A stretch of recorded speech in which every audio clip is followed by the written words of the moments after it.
what's up? If you notice that there's something very weird with my avatar, which looks extremely uncanny valley,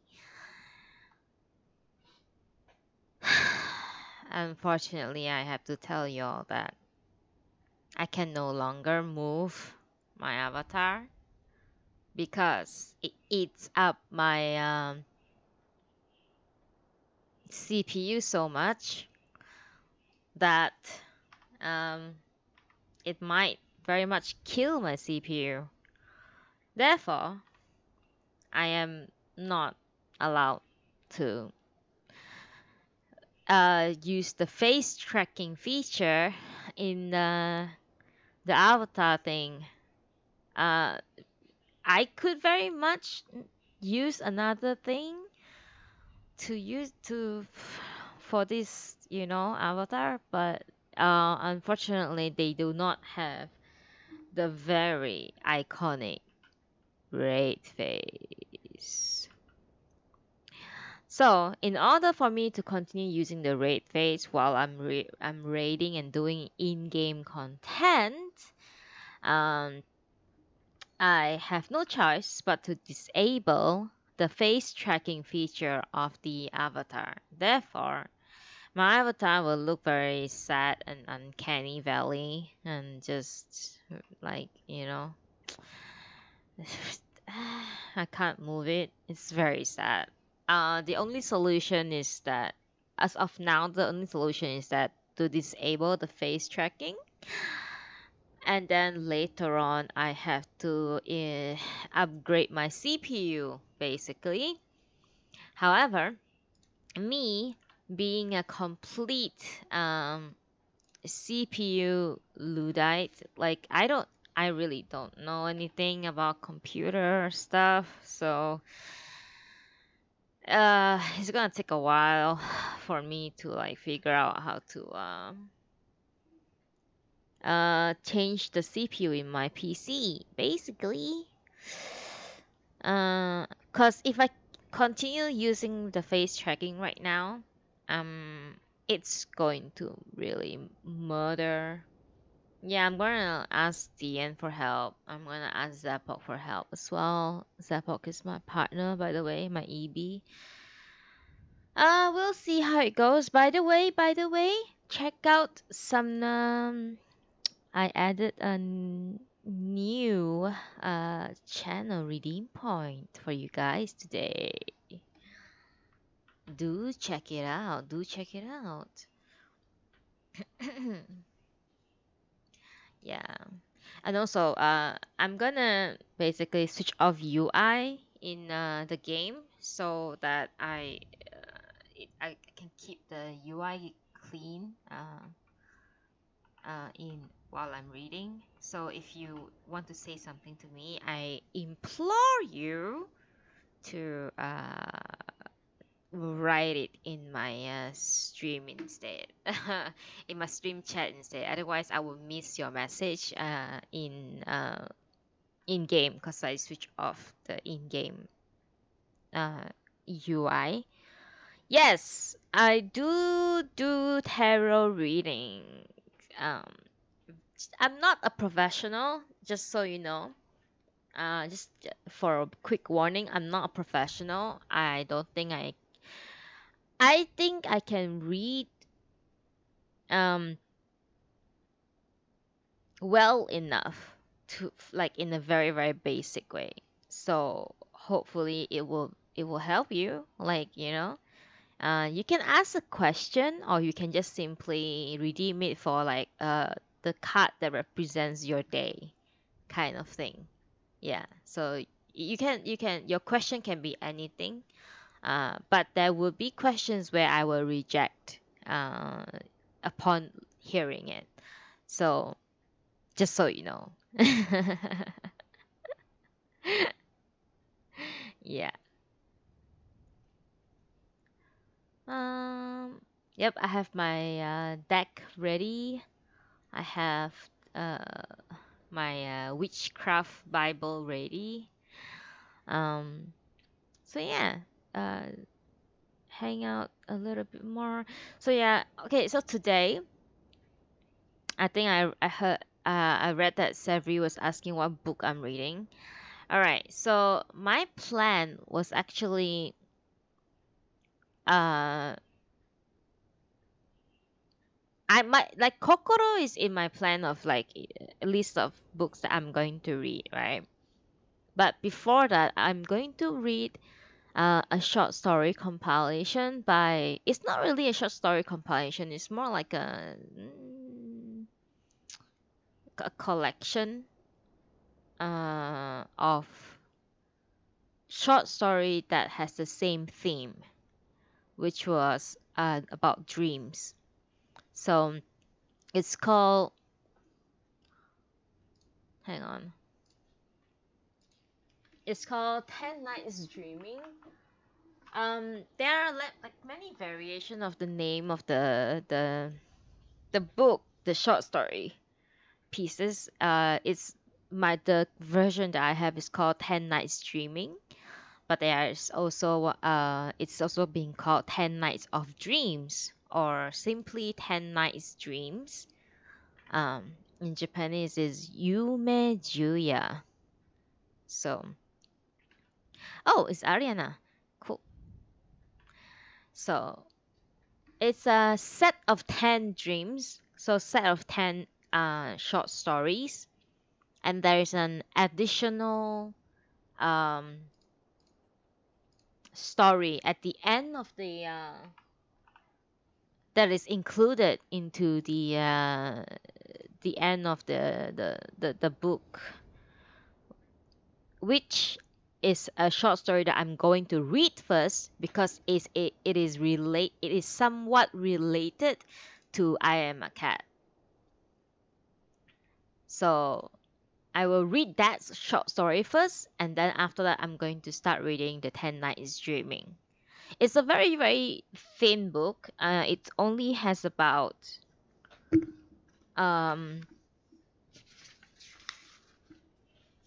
65 pages in total of story. So therefore, I think that I can definitely finish the entire short story today. And then on Wednesday, I don't know if you guys will be interested to come and listen because there's so many new content for 6.1. Um, um, but yeah, I will be reading Kokoro on Wednesday onwards, basically. So I hope that you guys will come and stay and like. Kokoro is definitely a lot shorter than I Am a Cat. I Am a Cat is like a fucking giant of a book. So I think it wouldn't take more than 2 hours per chapter. So um, I hope you guys will still come and listen to me read Kokoro.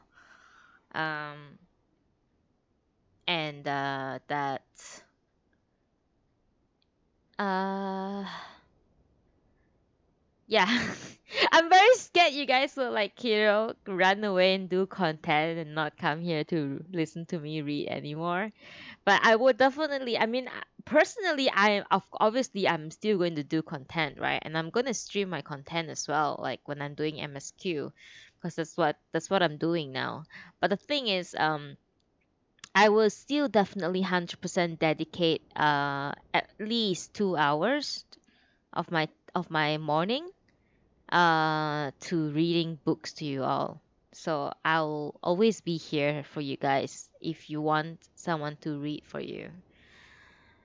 So it's already 11 past 11 a.m. I'm going to start reading the story. So give me 1 second. I'm gonna choose a little minion for today. Not sure what to choose really. What do you think? What do you guys think is a good minion for today? There's no more cats. No more stories about cats. I mean, the next story that I'm telling it is about a cat, but um, hmm, What is a good minion for reading?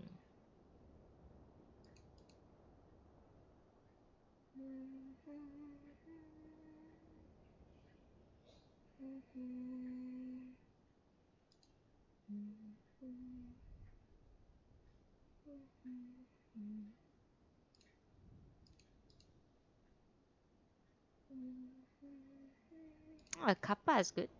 Yeah, we'll go with Kappa. All right, let me take a sip of my coffee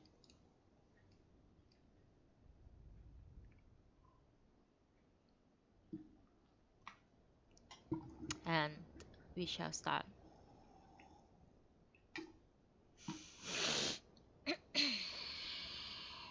Koala? Can't go wrong with koala. So you want me to go koala? All right. All right. The chat wants me to go with koala-chan. Koala, koala, koala. I can't find it because I have too many. I mean, I can search it. Ah, blah. There you go. Happy? Happy? Guys, happy? Oh, okay, all right. It immediately. Immediately. All right. All right. We're gonna start now.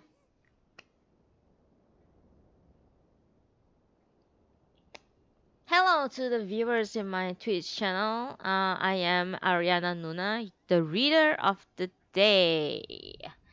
And today we are reading 10 Nights Dreamings, a compilation, a short story collection by Natsume Soseki once again because I'm a big fan. But first, before we start reading about the dreamings, we are going to read a short story that is related to I Am a Cat. Since we finished I Am a Cat, so it is time for us to read The Cat's Grave. A small note before the story began. First published in 1909, this autobiographical vignette details an episode from the previous year, just after the 10 Nights Dreaming stories were published. The cat in this story was the model for the title character in the satirical I Am a Cat, written in 1905, Soseki's first major success as a novelist. And here began the autobiographical story about Natsume Soseki's cat. After our move to Waseda, the cat began to grow thinner and thinner. He has no longer showed any interest in playing with the children. Whenever the sun was out, all he would do was lie on the engawa, a veranda, which was the favorite of the cat in I Am a Cat, not moving a muscle, square chin on his neatly arranged paws as he stared out at the bushes in the garden. No matter how rowdily the children played nearby, he did not deign to notice them. The children, for their part, had long since given up on the cat. Obviously finding him no fun any more, they treated this old friend of theirs like a stranger. Nor were they the only ones. The maid put out food for the cat 3 times a day in the corner of the kitchen, but had little time for him otherwise. Worse yet, most of what she put out was gobbled up by a big calico who lived nearby and visited just for this purpose. Our cat did not seem particularly angered by this. I never saw a fight. He just laid there. There was, however, a certain joylessness in his repose. He did not look like someone stretching out to luxuriate in the sun rays either. Rather, he seemed to lack any way to move. No, this does not describe it. It appeared that this listlessness had grown so great that as lonely as it was to stay unmoving, to move would have been still lonelier, leaving him with no choice but to stay where he was, enduring things as best as he could. His gaze was always fixed on the garden, but I doubt he saw the leaves on the bushes or the shapes in which they grew. That was just where his greenish yellow eyes happened to be resting. Just as the children no longer recognized his existence, he did not seem to clearly register the existence of the world around him either. Still, he did go out from time to time, apparently with business to attend to. Every time he did so, however, the calico cat that lived nearby would give chase. Terrified, our cat would leap back into our veranda and burst through the paper of the shoji screens to take refuge by the hearth inside. Those were the only time that we noticed his existence. No doubt, they were also the only time that he was fully aware that he was alive. As these things went on, the fur began to fall out of the cat's long tail. At first it just seemed dimpled here and there, but then patches of raw skin began to spread, and the whole thing drooped in a way that it was so pitiful to see. He took to twisting and straining his body, already weary with everything, to lick at his sore spots. "Hey," I grunted to my wife. "Looks like something's wrong with the cat." "Yes, I think he's just getting old," she replied, supremely indifferent. I let the matter pass as well. Not long afterwards, though, the cat began to bring up his food from time to time. His throat would pulse violently as he let out a painful sounding noise somewhere between a sneeze and a hiccup. Painful as it sounded, though, I had no choice but to chase him outside whenever I noticed him like this. Otherwise, he would have soiled the tatami or the futon without a second thought. Most of the large zabuton that we had set aside for visitors were ruined this way. "We have to do something. It's probably a stomach bug. Stir some hotan in its drinking water." My wife didn't say anything. 2 or 3 days later, I asked if he had given the cat any hotan to drink. "It's no use trying to make him drink," she replied. "He won't open his mouth. She throws up whenever he eats fish bones," she added by the way of explanation. "Well, why don't you stop giving them to him then?" I replied rather roughly before returning to my reading. Nausea gone, the cat went back to quietly lying around as he had before. By now he was curling himself up tightly, huddled and still, as if he had nothing left to rely on but the engawa that held him up. The look in his eyes also began to change. In the beginning, there had been a certain of steadiness in the melancholy of his gaze, as if he was staring at something too far away to focus on. But this was giving way to an uncertain, incessant motion. Meanwhile, the color in his eyes was sinking deeper and deeper. It puts me in mind of flickering light as the sun went down. But I let this pass too, nor did my wife appear to pay it any mind. The children, of course, had forgotten that they ever had a cat. One evening, the cat had been stretched out on his stomach at the edge of the children's bedding.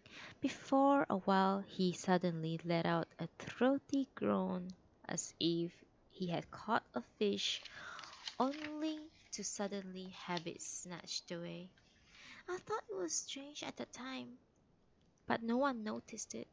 The children were sound asleep. My wife was engrossed in her sewing. A short time later, the cat groaned again. My wife's hand finally paused. What's wrong with him? I asked. We don't want him biting the children on the head or something during the night. Oh, he would never, my wife said, and went back to sewing the sleeves of her juban. The cat kept up his occasional groaning. He then spent the entire following day groaning as he lay at the hearth. Tasks like making tea and bringing in the kettle, I understand, were rather unsettling that day. But once night fell, my wife and I both forgot about the cat entirely. In fact, that very evening was when the cat died. The maid found his body when he went to get some firewood from the shed in the yard the following morning, already stiff and lying on top of an old stove. My wife made a point of going out to see the cat's body for herself.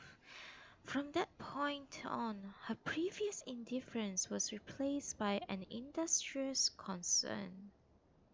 He sent one of our regular rickshaw boys out to buy a square grave marker, which he asked me to write something on. I wrote, "Here lies the cat," on the front and composed a short poem at the back. Comes the lightning here beneath as evening falls. Can I bury it as it is? Asked the rickshaw boys. What else are we going to do? Have it cremated? Said the maid witheringly. The children, too, suddenly found a new fondness for the cat. They adorned his grave marker with glass bottles on either side, stuffed with bush clover. They also filled a small rice bowl with water to place before the grave. Both flowers and water were both changed daily. On the evening of the third day, I watched from the window of my study as one of our girls, almost in her fourth year, approached the grave alone. After staring at the plain wooden marker for a while, he dipped the toy ladle she was carrying into the water that had been offered to the cat, scooping some up to drink. Nor was this the only time she did this. That little splash of water strewn the clover blossom petals quenched Aiko's thirst any number of times in the quiet of the evening. Each month, on the anniversary of the cat's death, my wife makes sure to place a bowl of rice topped with dried bonito and salmon before his grave. He has yet to forget a single month. Lately, rather than taking the offering out to the garden, she seems to be content with leaving it on top of the chest of drawers in the living room.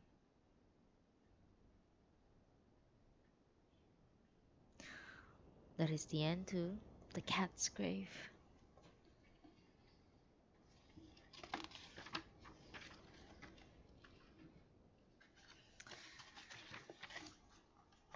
What do you think? So yes, it the cat from I Am a Cat is based on the real life cat of Natsume Soseki. However, Natsume Soseki's cat did not die of drowning as the ending of the book of I Am a Cat did, but he did die of old age, and somehow yeah, it's really sad, isn't it? Hello, Exia. Hello, hello, hello. I'm glad to see you here. Glad to see you here. So glad to see you. Black Box Live. Yeah, but it's still very sad, obviously, right?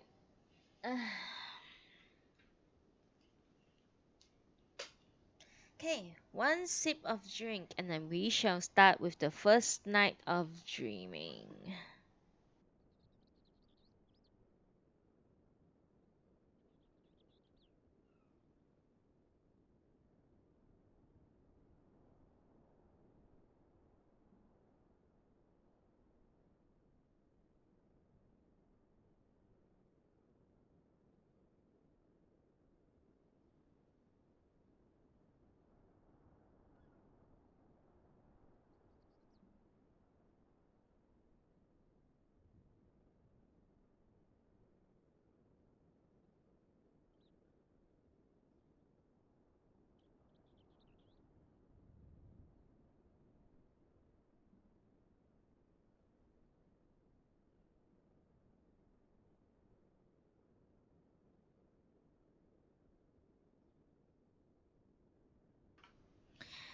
Okay, the first night.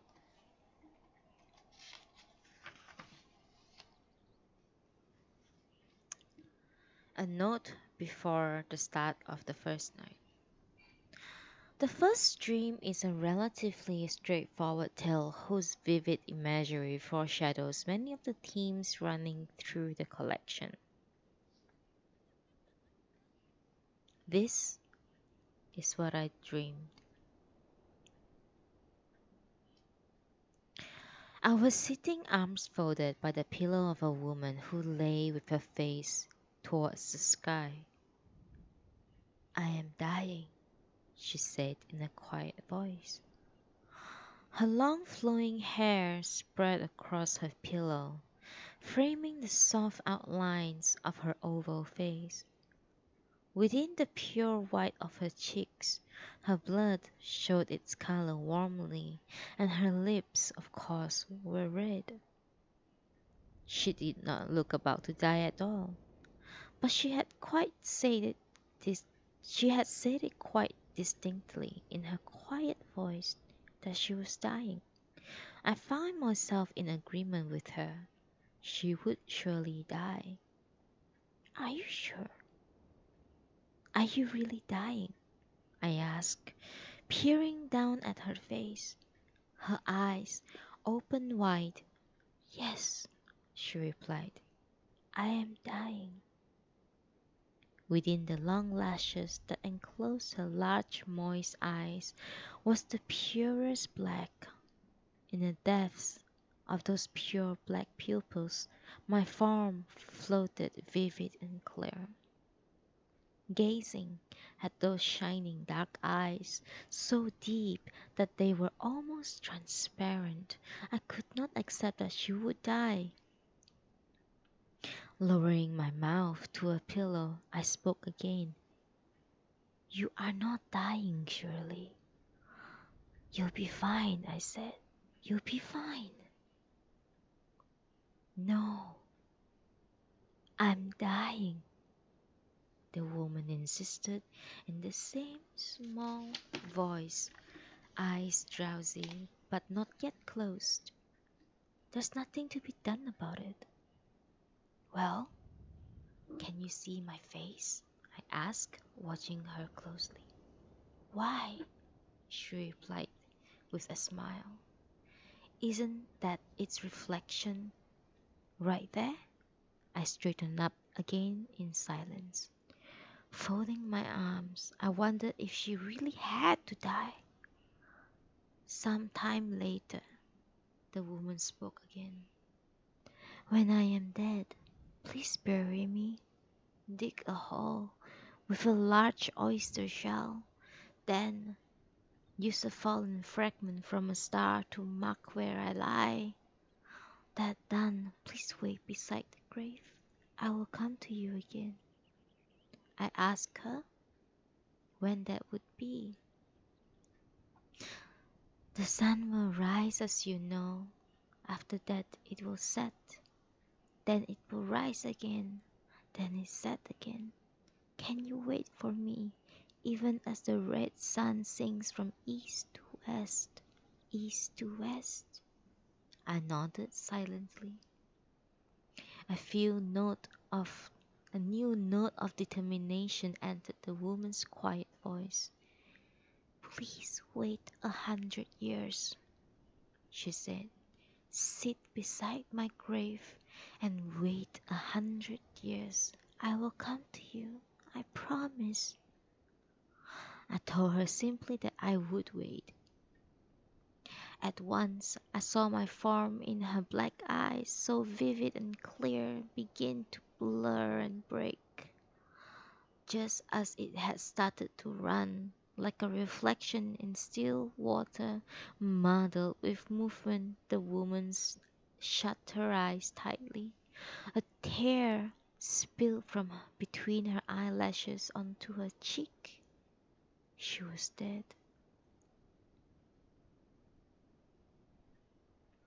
I went down to the garden and dug a hole with an oyster shell. The shell was sharp and with a long, gently curved edge. The mother of pearl inside the shell glinted in the moonlight. With every scoop of earth I removed, the smell of damp earth was in the air too. After some time, the hole was complete. I lowered the woman into it. Then I gently covered her with soft earth. The mother of pearl inside the shell caught the moonlight with each scoop. This done, I went and found a fallen fragment from a star to place on top.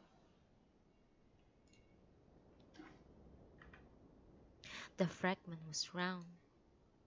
I suppose that its corners had been worn away during its long fall and through the sky, leaving it smooth. I felt the warmth of the fragment against my breast and in my hands as I cradled it in both arms and lowered it carefully into place. I sat on some moss.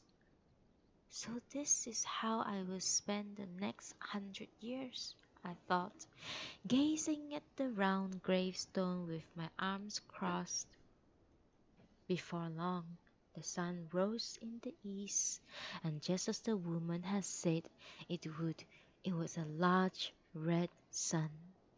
Eventually, just as the woman had said, the sun set in the west. It stayed as red as ever as it sank out of sight. One, I counted. Some time later, the crimson orb slowly rose again. Then it silently sank. Two, I counted again. I do not know how many such suns I counted. I counted and counted, and but more passed overhead than I could possibly count. And yet 100 years had not passed. Finally, staring at the round stone, which is now covered with moss, I began to wonder if the woman had not deceived me.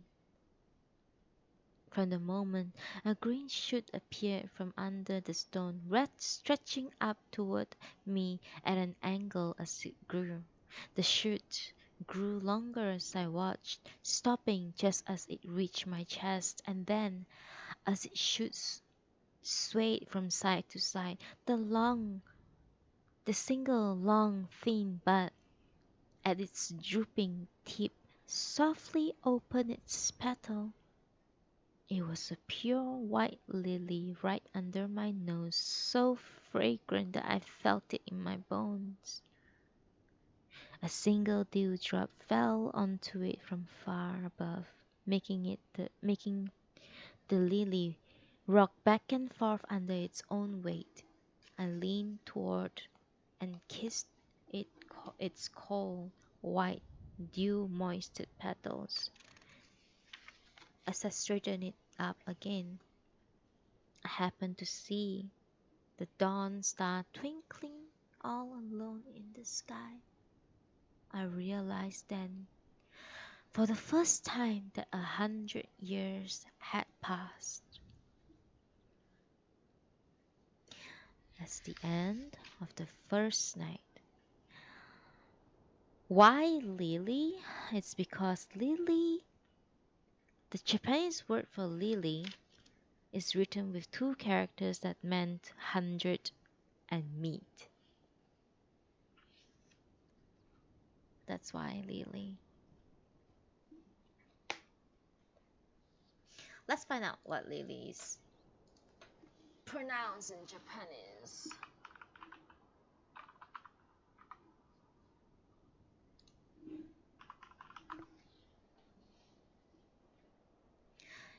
It's called Yuri, apparently. Yuri. Yeah, Pak Ha. Yeah, it's in Chinese, even it's like in kanji, it is called it is literally translated to 100 meat. Amazing. Good shit. Yeah, Yuri. Lily is called Yuri. By her. By is 100, her is meat. That's why the lily rose up and it indicates that it has been 100 years since he has been waiting at the grave.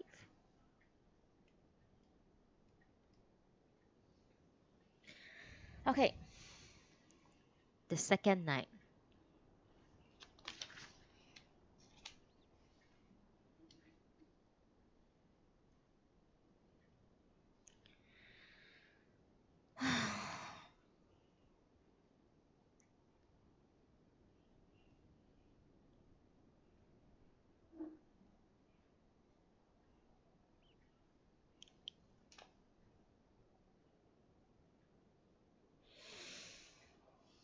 The second night. In the second dream, the narrator finds himself a samurai in a Zen temple, perhaps drawing on his own experiences at the Engakuji temple in 1890s. Soseki distorts the imagery of rhetoric of Zen to portray a fundamental misapprehension of the nature of Zen practice. This is what I dreamed. Leaving the head priest room, I followed the corridor back to my own and found the paper lamp burning dully. When I half knelt on a cushion to adjust the wick, the charred tip broke off and tumbled like a flower to the red lacquered stand below. At the same time, the room brightened. The picture on the sliding door was a boson. A black willow was drawn densely here and sparsely there below a shivering fisherman traversing on an embankment woven hat askew. The alcove was hung with a scroll depicting the Manjusri crossing the sea. The fragrance of incense lingered in the room's dimmer reaches. The temple was so large and still that it felt deserted. When I glanced up at the black ceiling, for a moment the pool of shadow cast there by the round paper lamp looked like a living thing. Still, on one knee, I turned up a corner of the cushion with my left hand and reached underneath with my right. There it was, just as it should be. Thus reassured, I let the corner fall back into place and sat down on the cushion heavily. You are a samurai, the head priest had said. As a samurai, Satori should not be beyond you. Watching you sit there day after day with no Satori to show for it, well, perhaps you are no samurai after all. Human garbage would be more like it. Uh huh. Now you are angry, he had continued with a laugh. If what I say upsets you, then find Satori and bring me proof. With that face, he had turned his face away. The insolence! Satori is a technical term in Zen Buddhism that represents enlightenment. By the way, I would show him. I would reach enlightenment before the clock in the alcove one room over struck the next hour. Having done so, I would return for a second interview with him that very night, and at the interview I would exchange my enlightenment for his head. I could not take his life without achieving enlightenment first. There was no option but to succeed. I was a samurai. If enlightenment proved beyond me, I would turn my blade on myself. No samurai can live in humiliation. I would die quickly and cleanly. At this thought, at this thought, I found my hand slipping under the cushion again.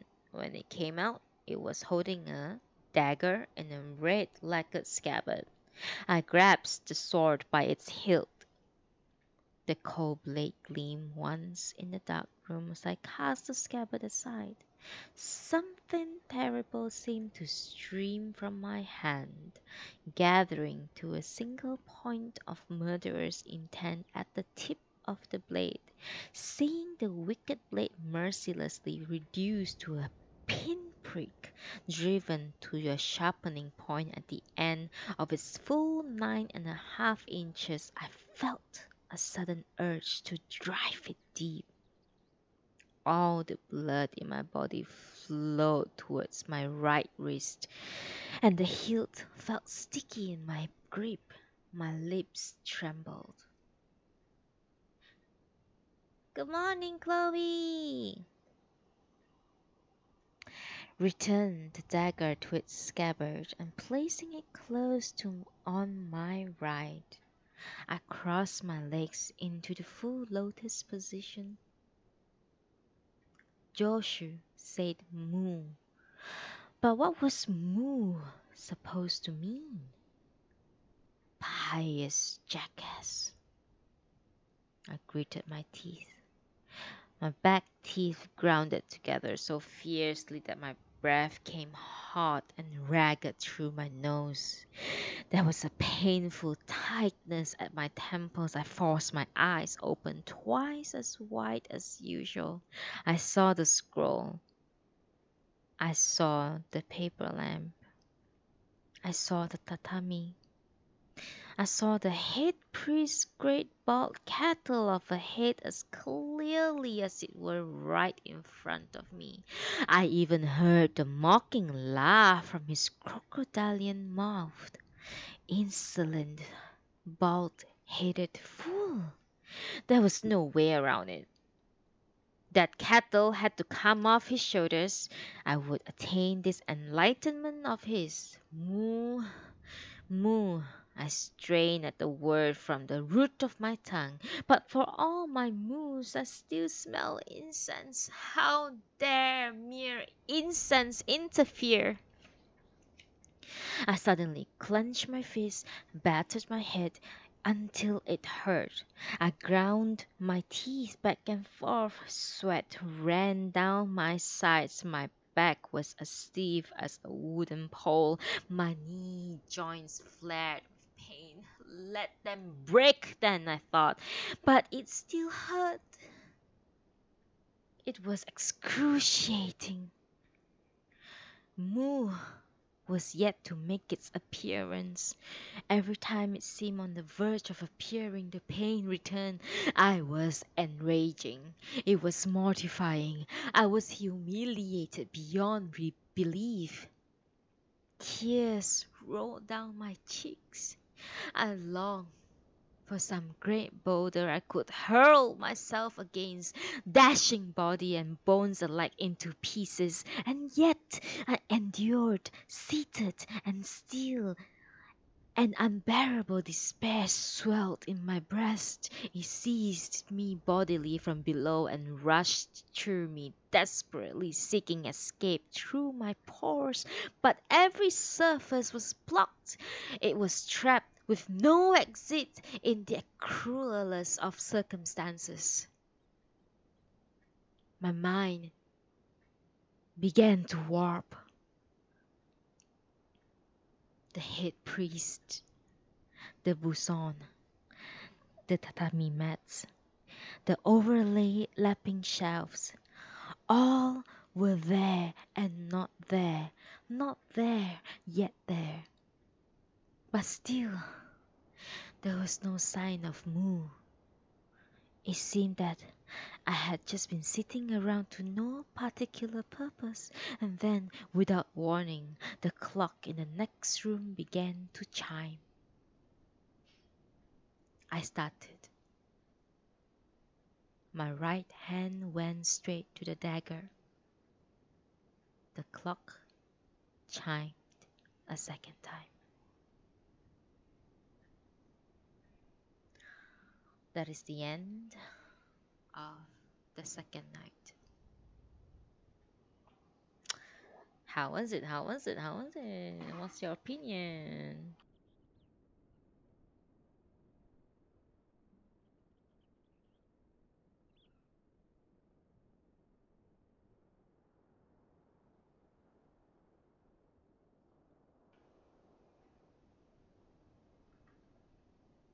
All good? If everything's good, we'll continue to the third night.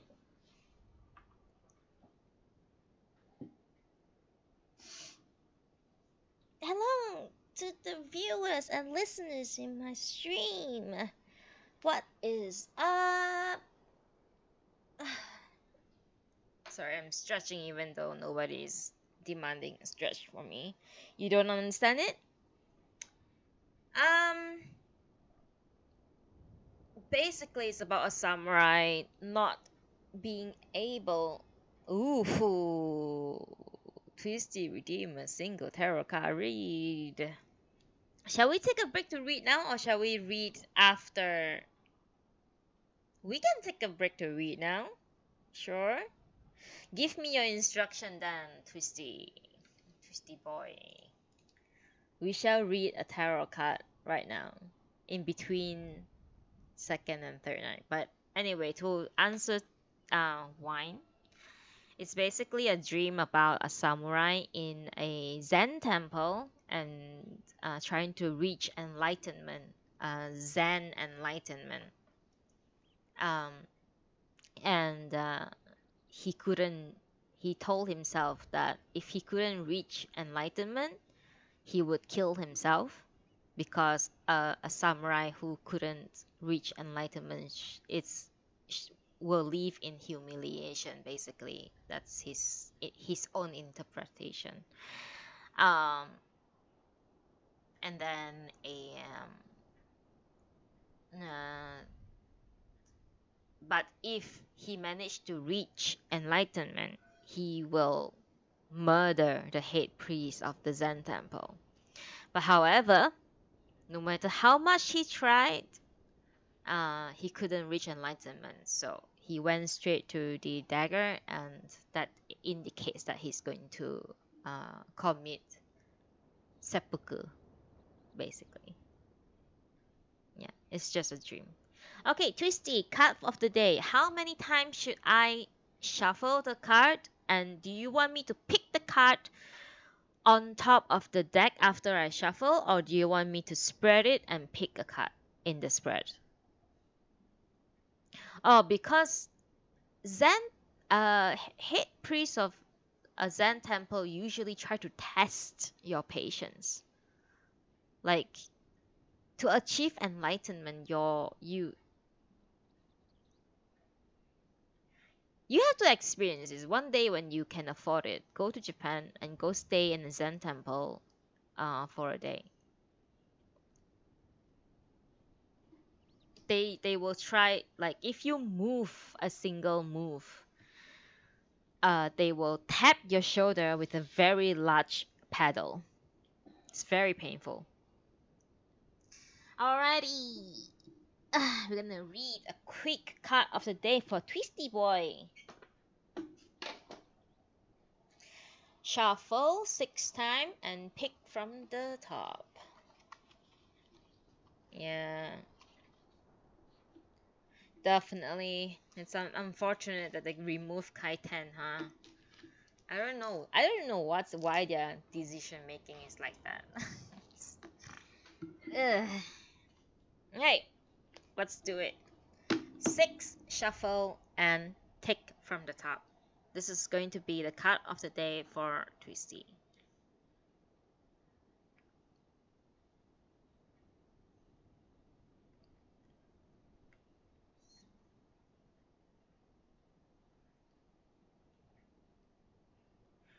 One, two, three, 4, 5, 6. The card of your day is Two of Pentacles. Two of Pentacles. Two of Pentacles. Pentacles usually mean money, power, success, something like that. So when you have two with pentacle, usually it means two usually means balance. You have to balance something. So in the picture, I'm using the normal radar weight deck, and in the picture is a person juggling two coins. So I'll just read it from the book of interpretation because I don't really want, like, it's a card of the day. So your day should mean that you will have good fortune as a result of your ability to handle many things at once. You manage to balance work and play and feel content with your situation. Um, it also shows that you have many resources at your disposal and know how to use them well. So your card of the day is just that you have a lot of things that you want to do today and you will be able to juggle and do them well today. It's a very good card. Yeah, Two of Pentacles is a good card.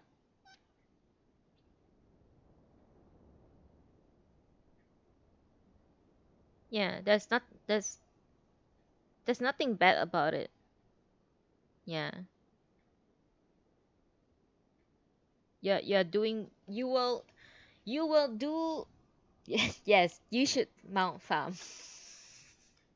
I'll help you with it later. Yes, that is how we do it. All right. Thank you for the redemption. All right, we shall continue. Let me take a sip of tea.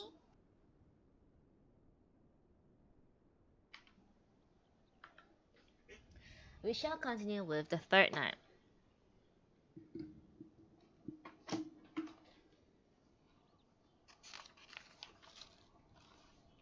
I really like the book stand that I bought, by the way. I'm like, oh, I'm really enjoying my book stand. It's the best buy of the year. I say that for everything I buy. Best buy of the year. Anyway, the third night.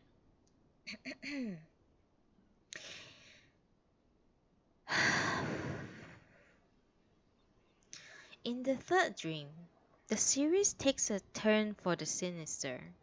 Some see a connection between the events of this dream and Soseki's own unhappy childhood. This is what I dreamed.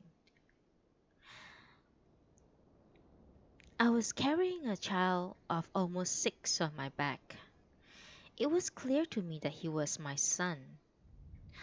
Mysteriously, however, he had gone blind at some point, and his shed, sorry, and his head was shaved blue. "When did you go blind?" I asked him, and he replied, "What? I've been blind forever." His voice was unmistakably a child, but he spoke just like an adult, as an equal, in fact. Green rice paddies lay to the left and right. The path was narrow. From time to time a heron farm flashed in the gloom. "We have reached the paddies then," the child on my back said. "How did you know?" I asked, twisting around to see him. "The herons." "Can't you hear them calling?" he asked. At this a heron did indeed let out two short cries. I was beginning to fear this child, son of mine though he be. Who knew what lay in store for me, carrying something like him on my back? Wondering if there was somewhere I could dump him, I saw a large forest in the darkness that lay ahead. No sooner had I thought, "That might do it," than I heard a chuckle from my back. "What's so funny?" I asked. The child did not answer me. "Am I heavy, father?" he asked. "No," I replied. "You're not heavy." "I will be," he said. Keeping the forest in sight, I walked in silence. The path through the paddies was irregular and winding, never quite leading where I wanted to go. Finally, we arrived at a fork in the road. I paused for a moment right there, where the roads parted, to catch my breath. "There should be a stone marker," he said. Just as he said, a small pillar of stone stood nearby, 8 inches square and as tall as my waist. According to the pillar, the left fork led to Higakubo and the right to Hotohara. Dark as it had gotten, the red lettering was clearly visible. The characters were the same red as the newt's belly. "You would want to go left," the boy ordered. Looking left, I saw the forest from before the rising sun, rising into the sky, casting its dark shadow down over our heads. I hesitated. "Don't hold back on my account," the boy said. Seeing nothing else for it, I began walking towards the forest.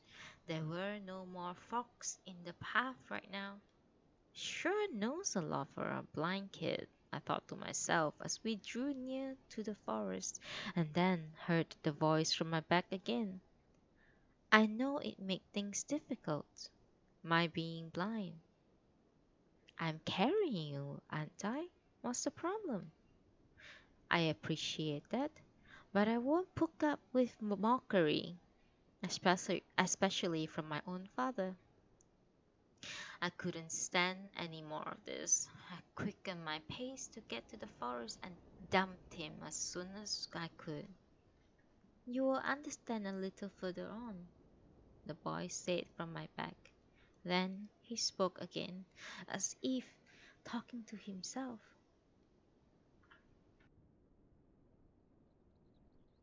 Sorry, I coughed a little bit. Then he spoke again, as if talking to himself. "It was an evening just like this, come to think of it." "What was?" I asked, strain in my voice. "What was?" the child sneered. "As if you didn't know." And with this, I began to feel as if I did know somehow. I couldn't quite put my finger on what had happened, but I was sure it had been an evening just like this one. I also felt that I would indeed understand a little further on, and that this understanding would be a terrible thing to do, so it was imperative that I dump the boy quickly before it could arrive. I walked even faster. It had been raining for a while now. The path grew darker by degrees, but the little boy clinging to my back shone like a mirror from which nothing escaped, casting a merciless light on every part of my past, present, and future. What's more, this boy was my son. And blind at that, it was unbearable. This is the place, right here, right at the root at that cedar. I heard the boy's voice clearly through the rain. Before I knew what I was doing, I had stopped. We had entered the forest at some point. The black thing was a few paces ahead. I had to admit it does look like a cedar tree, just as the boy had said. It was at the root at the cedar, wasn't it, father? Yes, I replied, without thinking. It was. The 5th year of Bunka, the year of the dragon. 5th year of Bunka, year of the dragon. This sounded right to me. It was exactly 100 years ago that you killed me. As soon as I heard these words, the knowledge burst into my head. 100 years ago, in the 5th year of Bunka, the year of the dragon, on the dark evening just like this, I had killed a blind man at the root of this very cedar tree. I am a murderer. I realized at last, and as it hit me, the child on my back was suddenly as heavy as a roadside statue of Jesus.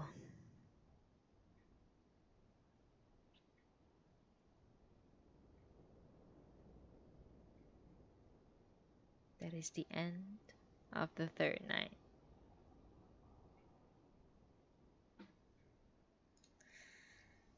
Um, Natsume Soseki's childhood is not exactly the most pleasant. I think he was very much like abandoned by his parents or something.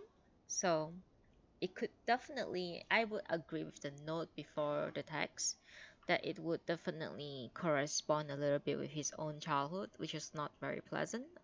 Yeah. So yeah, and we are going to proceed with the fourth night. Fourth night, not fortnight.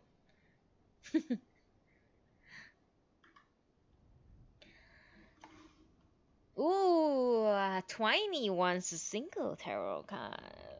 Okay, let's take a break from the fortnight. Fourth night, sorry. Okay, ask a question, or you could ask for the card of the day. Um, no, I don't have fortnight. Okay, so card of the day or ask a question. Shuffle how many times, and if you want me to pick the card on top after shuffling, or spread and pick one.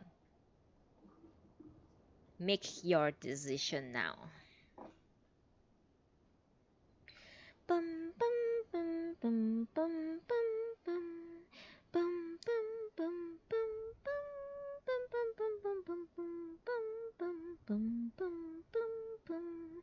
Bum, ba-dum, ba-dum, bum, bum. We got a #1 victory royale. Yeah, Fortnite, we bout to get down.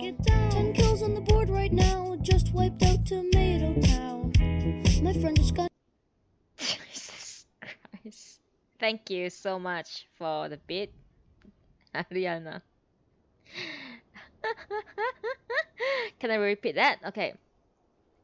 Choose whether you want to ask a question, a very specific question for this card, or you can just take it as the card of the day that represents your day. All right? And then uh, shuffle how many times? Okay? Shuffle how many times? And then whether to pick a card from the top after shuffling or spread it and pick one from the spread.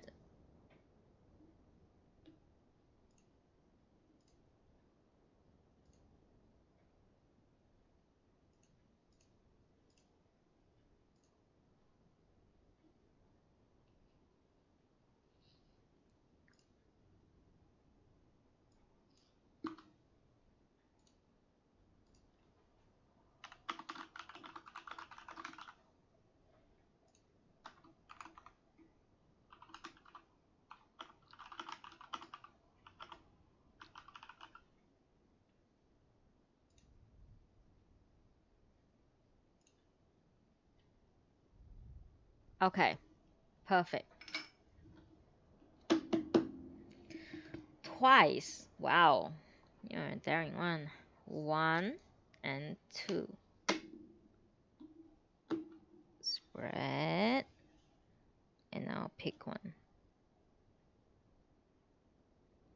This is a card for wine addict.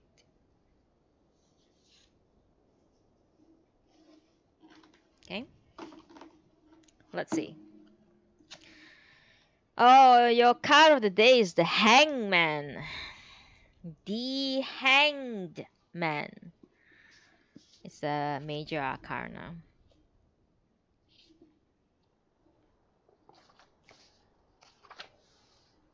The Hanged Man.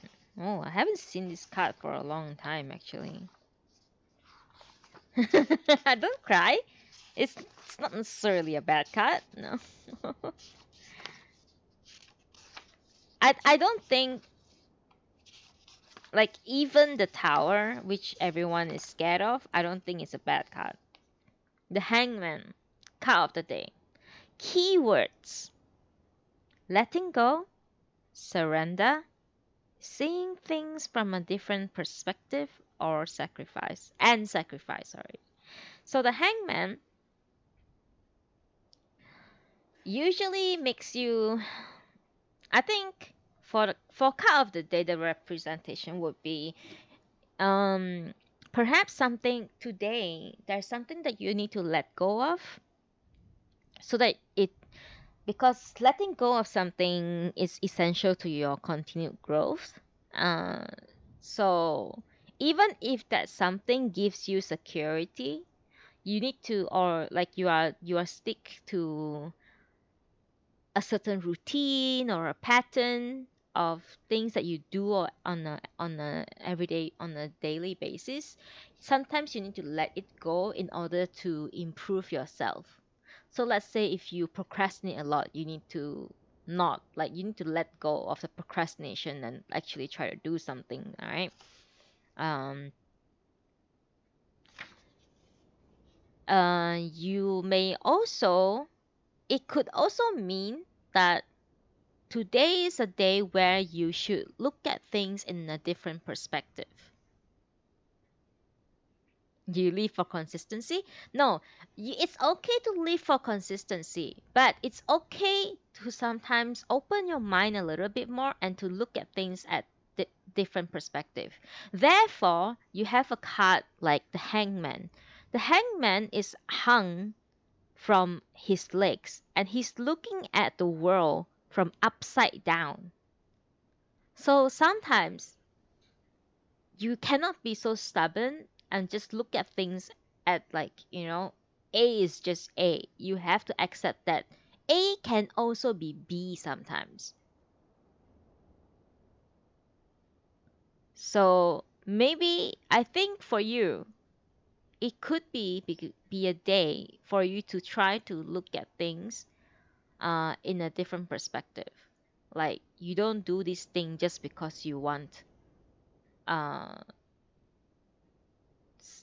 like you don't do this thing like for example you don't work just because of money.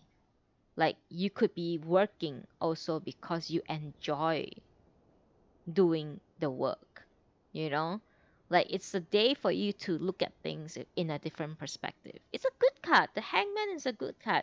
He's not hanged from the neck, he's hanged from his feet. He's looking at the world upside down.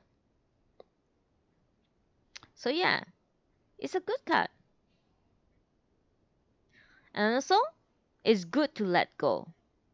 Yeah, you know, chill a bit, relax a bit, chill a bit. It's a good card. The Hangman is a good card. Don't think that it's a bad card. It's actually, I actually like the Hangman. The Hangman is a very good card. Yeah. There's no bad card. I don't think there's bad card. It's just how you interpret it. It's a good card. You just need to chill a bit. Don't take things too seriously.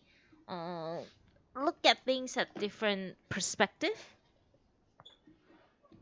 Just for today, and then maybe by tomorrow you'll realize that your life has improved.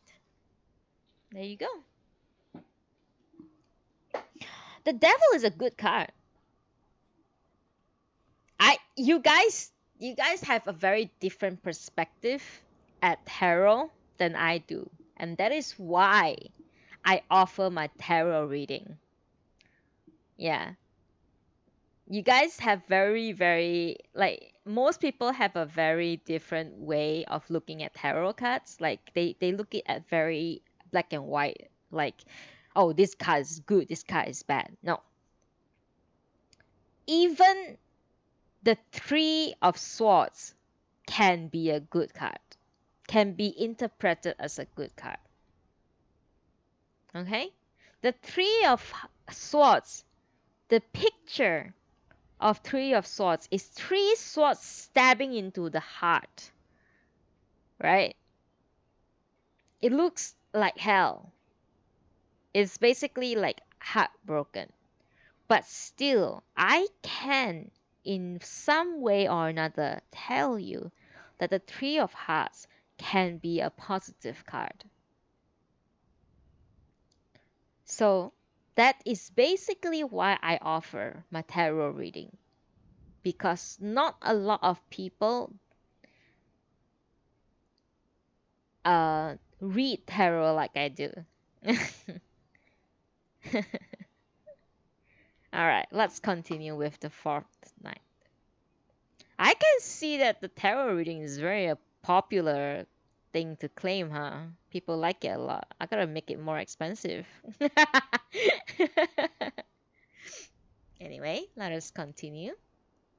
The fourth night. Death is a good card. Death means whatever that needs to be taken care of and be taken away will be taken away. And death means renewal. Now, the past is gone, and now you can move on. Death is the card for moving on. And that's how I interpret the death card. You can never catch me, Ariana. Like no matter what card you throw at me, I can give you a very positive reinterpretation. It not reinterpretation. I can give you a positive interpretation. Regardless how depressed an individual I am, the way I read tarot cards is very different from how a lot of people read it. So, anyway, let us continue with the fourth night.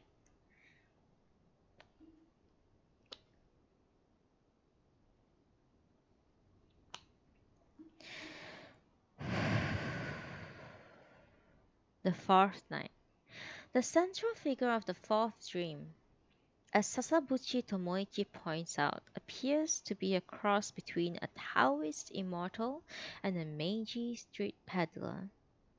In the middle of a large room, a floor of pounded earth, stood something like a bench surrounded by a little folding stools. The bench was a glossy black in color, and an old man sat drinking by himself in the corner at a square zen tray, with a small dish in nishime stew on it. The old man was already quite ruddy with drink, Beyond that, his face was positively shone with vitality without even a wrinkle. The only thing that revealed his age was his long white beard. Still a child myself, I wondered just how old he might be. Then the proprietress came in, wiping her hand on her apron and carrying a small wooden bucket, which she must have just filled with the water at the bamboo kakei out back. How old are you, Oji-san? She asked. The old man's cheek was bulging with food, and he had to swallow before he could reply. I cannot remember, he said at last. The proprietress tucked her hand into her narrow obi and stood where she was, looking across at the old man's face. The old man threw back a mouthful of sake from a large cup that looked like a rice bowl and then let out a long, audible exhalation through his white beard.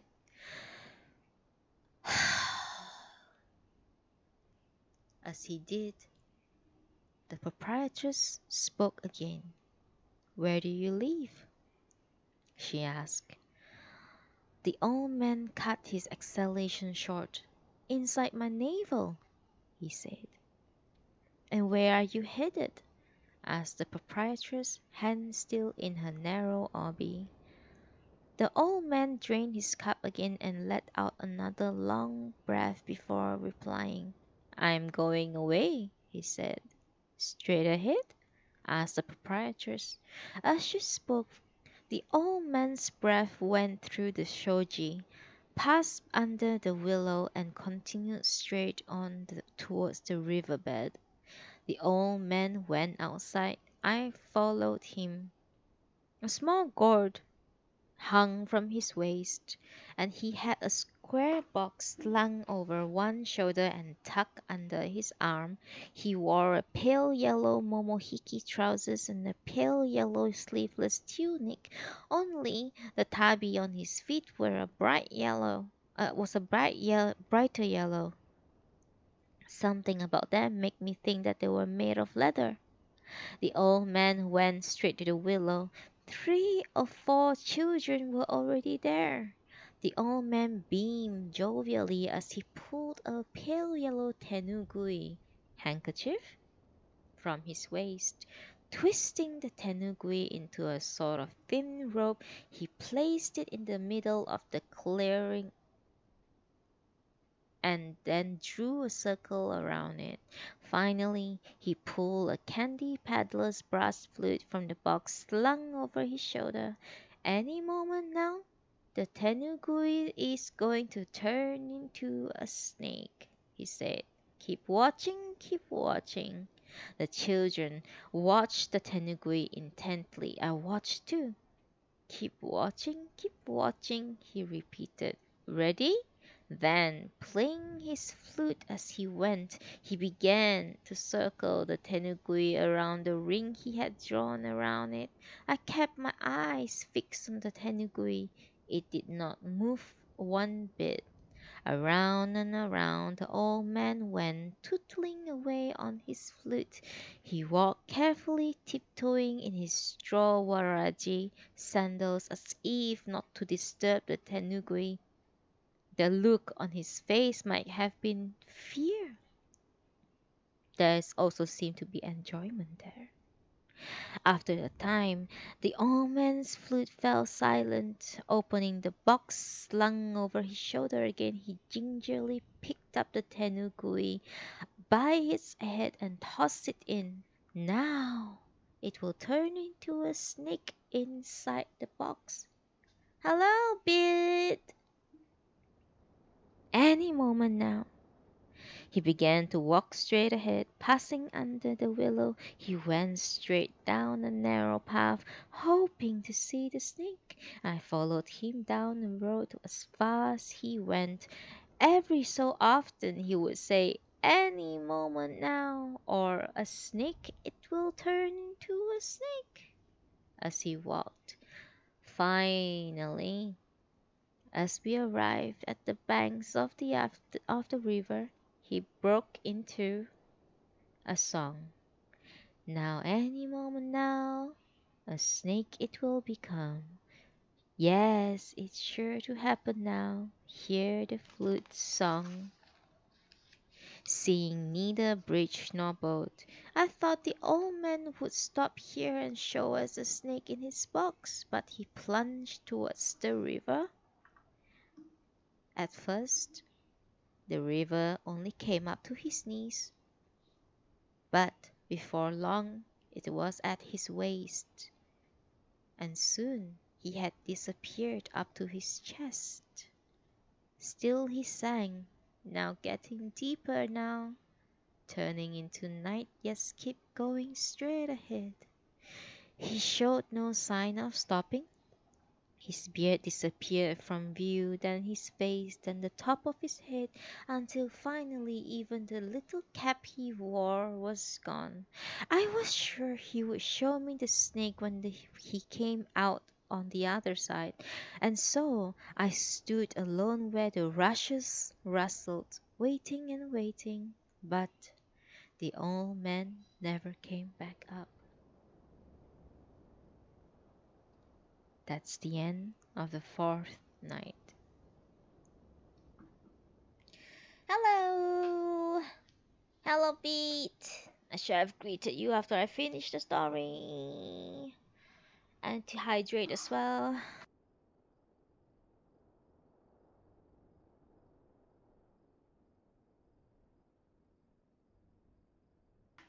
I'm going to take a quick bio break and I'll be right back, okay? 2 minutes time.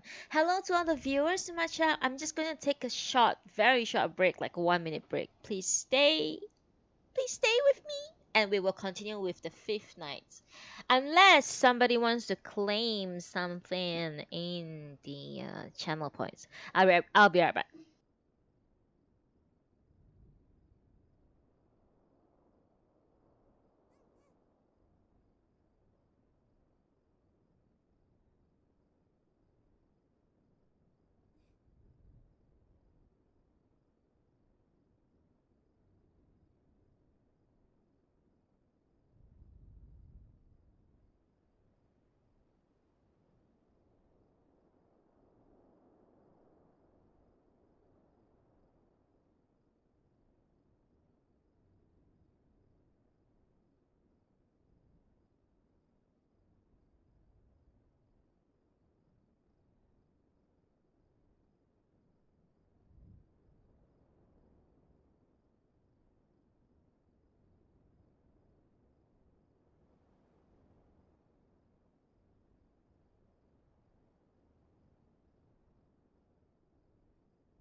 Hello, I am back.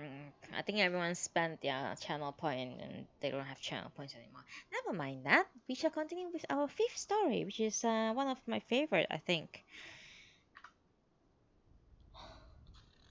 The fifth night.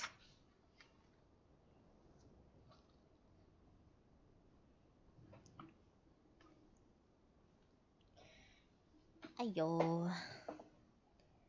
The fifth night. The fifth dream is a pastiche of imagery of Japan's ancient and even mythological past. This increasing sophistication of the narrative hints at the way in which Soseki will push the boundaries of the dream conceit before the series is over.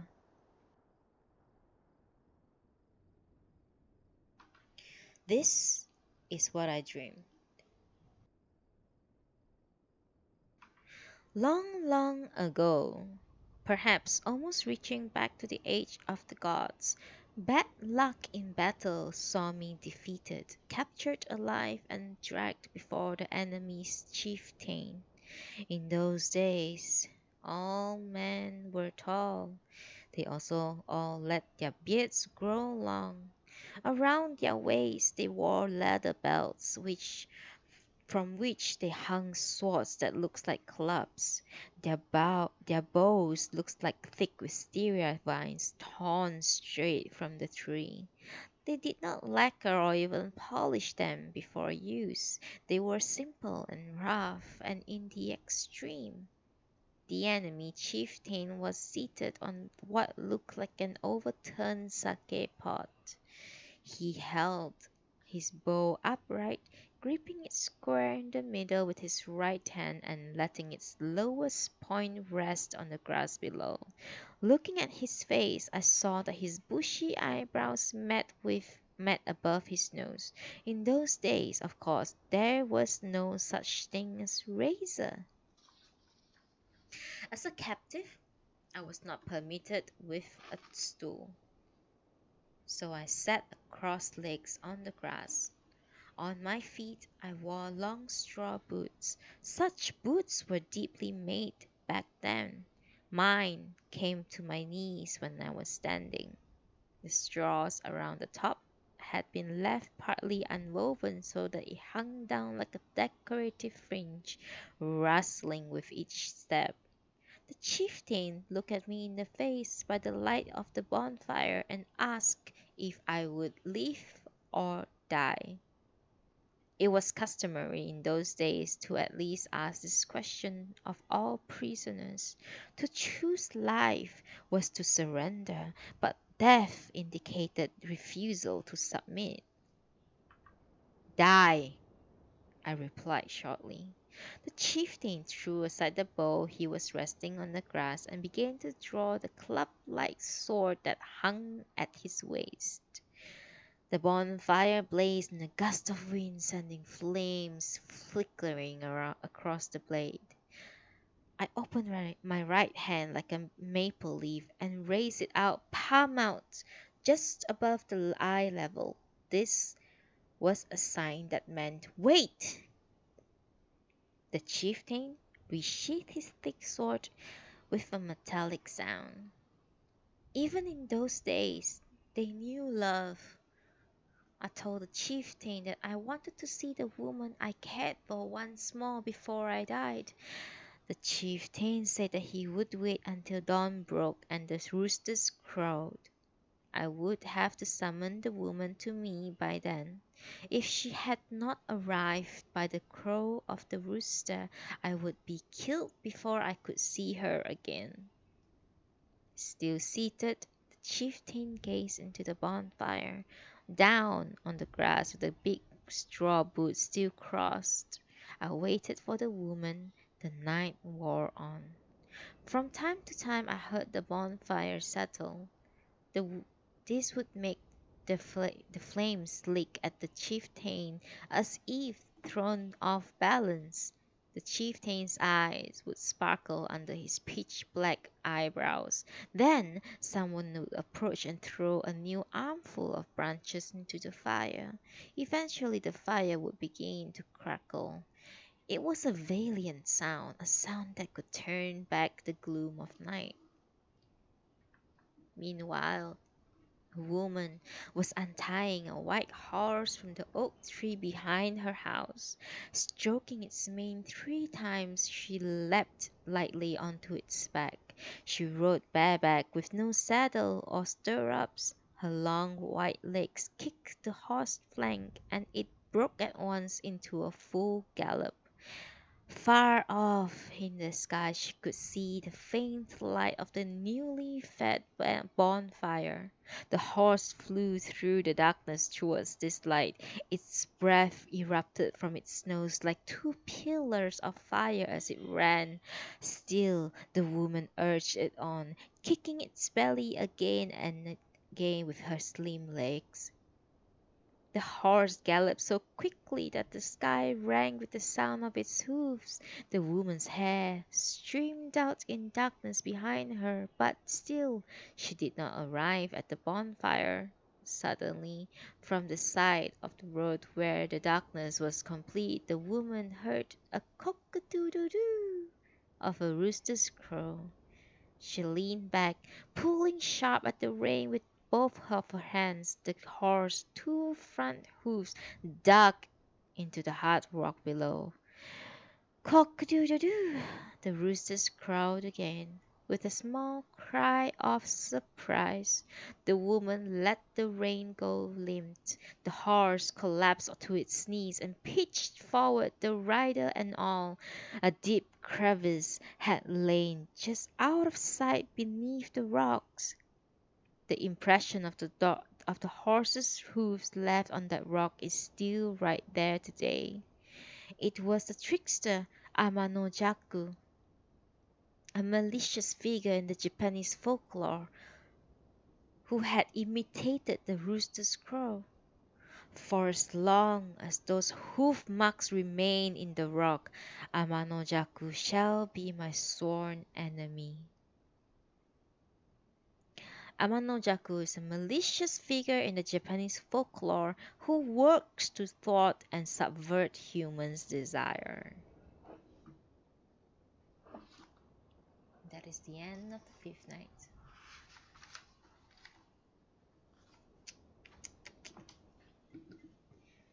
We can definitely finish all 10 nights today, I think.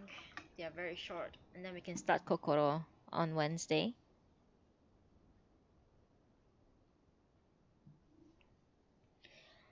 Let's continue with the sixth night.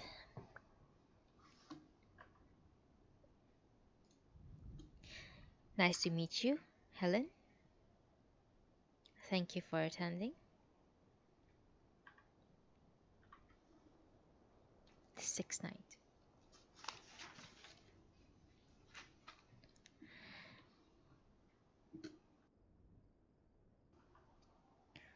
The sixth night.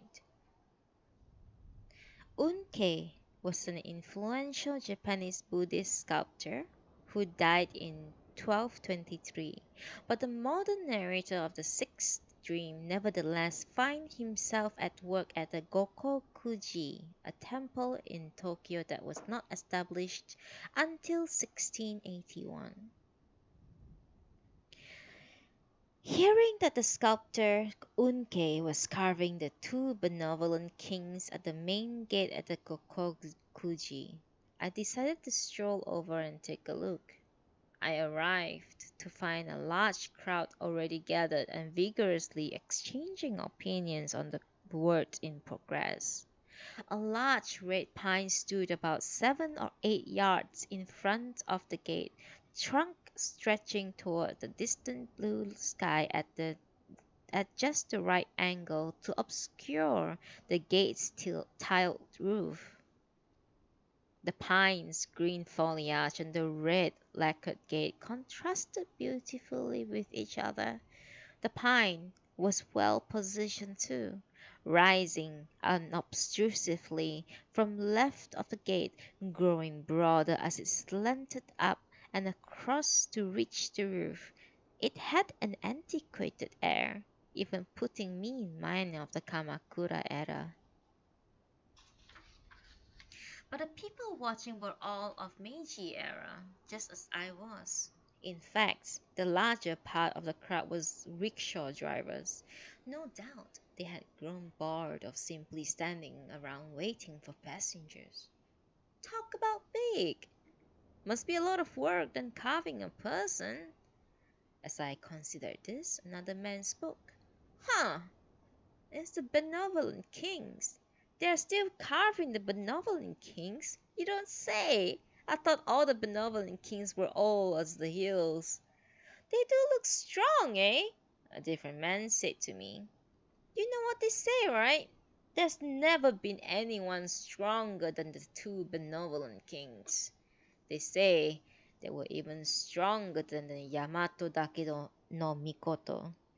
This man had his kimono tucked up around his waist and wore no hat. He looked decidedly uneducated. Unkei kept his hammer and chisel in motion, utterly ignoring the commentary from his audience. He did not even glance behind him. Perched high above, he stayed hard at work carving out the faces of the benevolent kings. Balanced on Unkei's head was something like a small eboshi. I couldn't tell what his clothing were made of, perhaps rough, unlined suo, but his loose sleeves were tied back to keep them out of the way. The effect was quite archaic. It made for a jarring contrast with his chattering audience. Why, I wondered, was Unkei still alive in the present day? It was a mystery to me, but I did not stop watching. Unkei, for his part, remained focused solely on his carving, apparently not finding the situation mysterious or odd in the slightest. A young man who had been gazing up all this turned to me. "That's Unkei for you," he said and rapped. "We are not even here for him." It's as if he's saying, "The only heroes under the heavens are the benevolent kings and I." Just remarkable. Intrigued by what the man had said, I glanced towards him. "Just look at how he uses the hammer and chisel," he continued, without even pausing. "He has transcended the world entirely. He has entered the realm of supreme freedom." Unke, now carving out a bushy pair of eyebrows about an inch high, no sooner would he bring the blade of this chisel back up than his hammer would come down at an angle to strike at it again. A stubby chip fell as each blow rang out, and as I watched an enraged nose emerge from the hardwood, nostrils flared. Unkei showed no hesitation as he wielded the blade. He did not appear to be troubled by even the smallest of doubt. Amazing that he can just throw the chisel around like that and still get that the eyebrows and noses to come out the way he wants, I said, almost to myself, as if too impressed to keep my thoughts inside. "Oh, it isn't the chisel that makes the eyebrows and the noses," said the young man. "Those exact eyebrows and noses are buried in the woods. He just used the hammers and chisel to dig them out. It's like digging a rock out from the ground. There's no way to get it wrong." This was a new way to think about sculpture for me. What if the man what if what the man said was true? I realized then anyone should be able to do it. Suddenly, wanting to try to carve some benevolent kings of my own, I left the crowd to it and returned home. I put a chisel and a steel hammer from my toolbox and went to my backyard. An oak tree had fallen in a storm earlier. I had had it chopped into firewood, giving me a pile of pieces of wood of just the right size. I chose the largest piece and began to carve vigorously. But unfortunately, I did not find the benevolent kings inside, nor sadly did I find them in the next piece I chose, nor the third. One by one I carved up every piece of firewood in the pile, but the benevolent kings were nowhere to be found. Finally, I realized that the benevolent kings were not simply buried in the Meiji trees. With this, I more or less understand why Unkei was still alive. That is the end of the sixth night. We shall continue to the seventh night. The seventh night, huh? The end.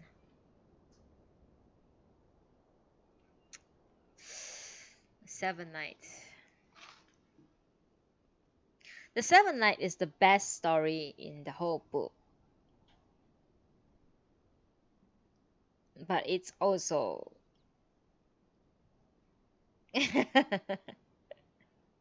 it's also a bit trigger warning. It's my favorite as well. It's definitely my favorite. Seven Night is really good. It's very well written.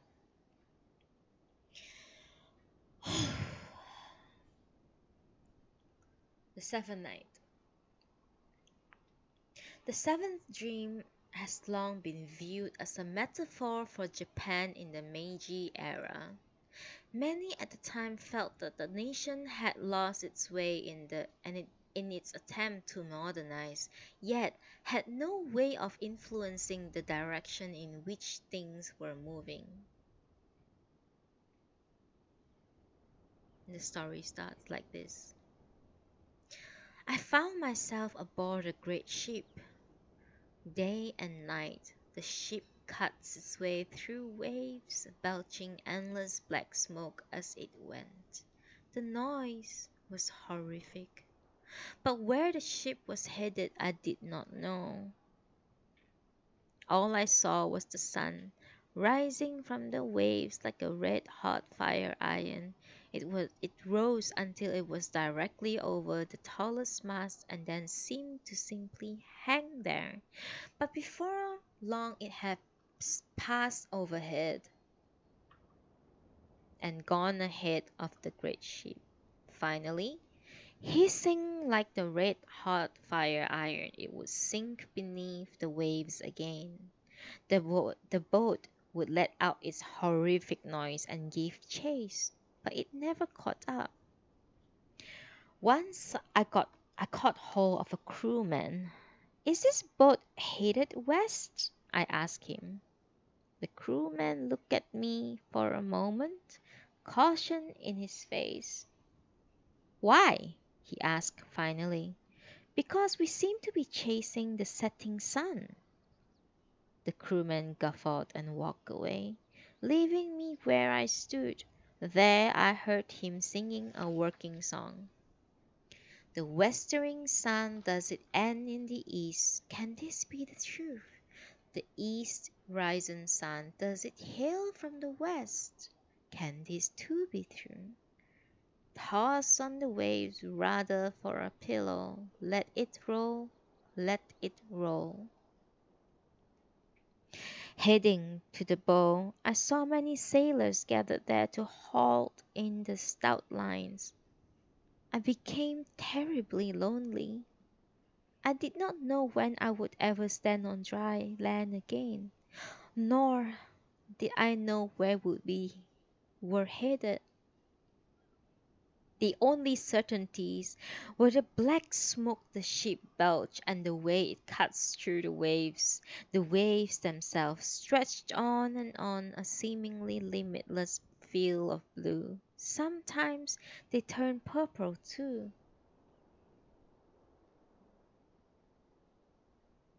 But around the ship they were always turned pure white with foam. I was terribly lonely. Better to throw myself overboard and die, I thought, than to remain on a ship like this. Many others were on board. Most appeared to be foreigners, but there were faces of all kinds. Once, as the ship swayed under a cloudy sky, a woman clung to the handrail, weeping piteously. The handkerchief she wiped her eyes with looked white, but she wore a western outfit made of something like chintz. I realized then I saw her that I was not alone in my sadness.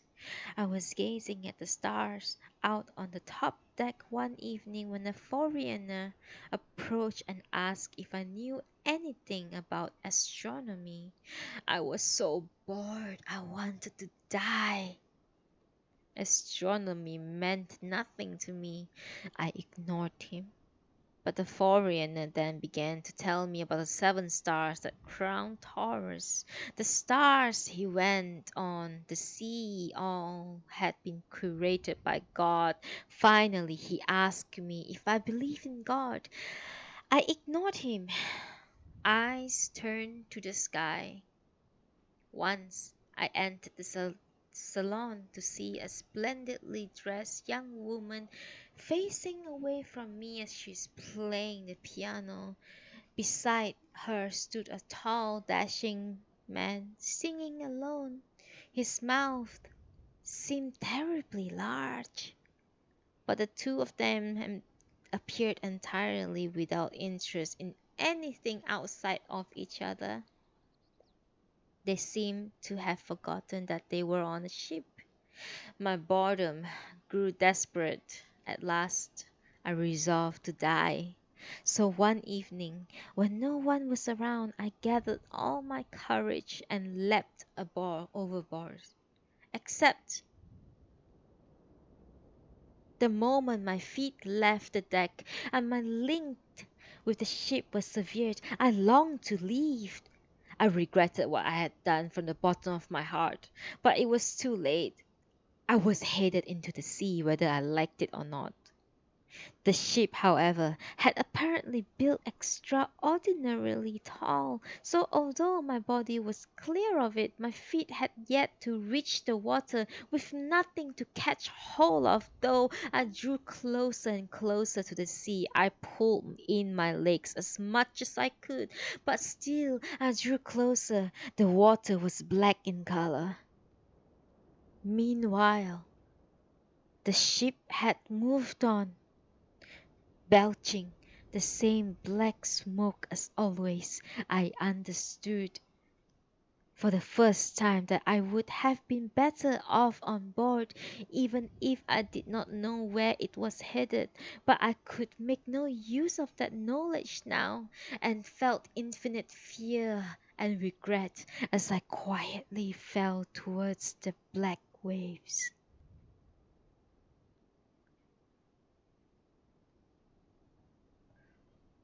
That's the end of the seventh night.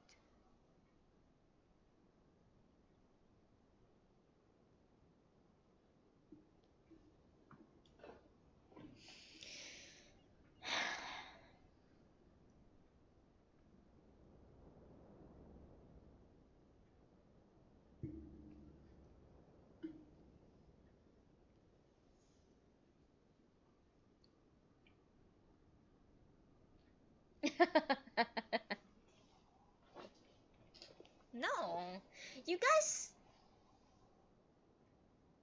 you guys interpret things so black and white.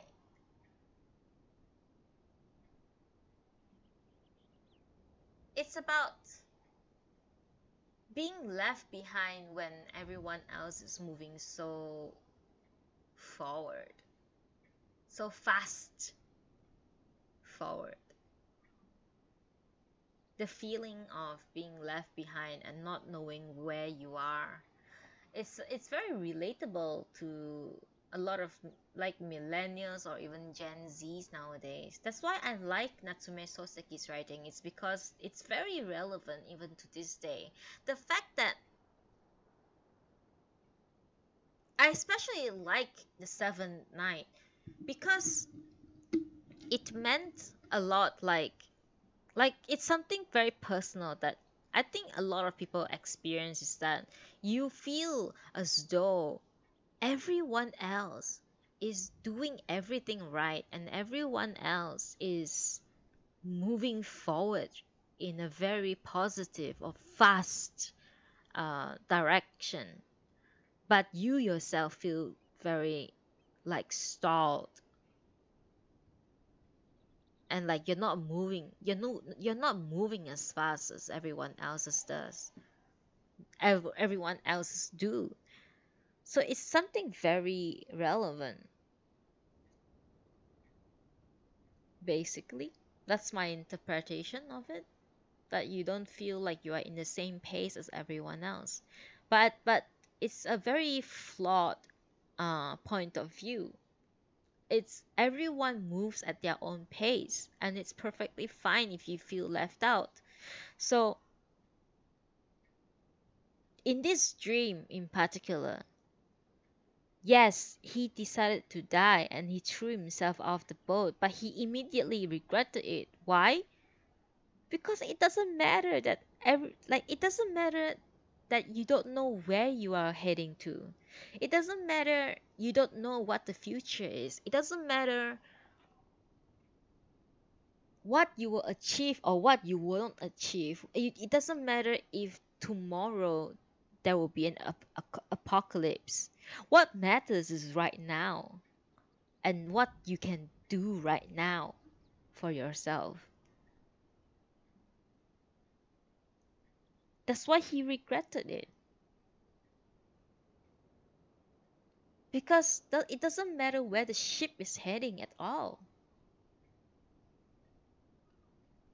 He was looking at it at the very wrong, like the person in the story was looking at it at a very wrong um, perspective.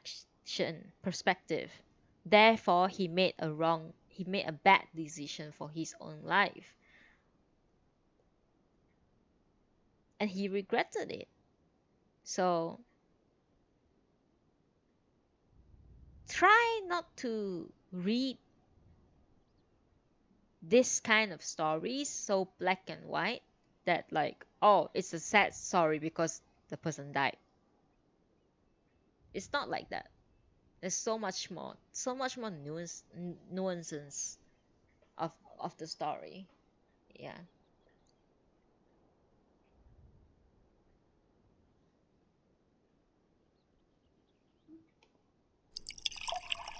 Thank you, Bit.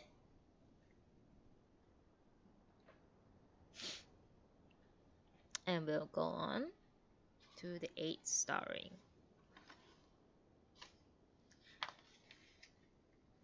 Try like wine. You see your comment about well everyone is dying. It's so black and white. Yeah. So that's why you got the hangman.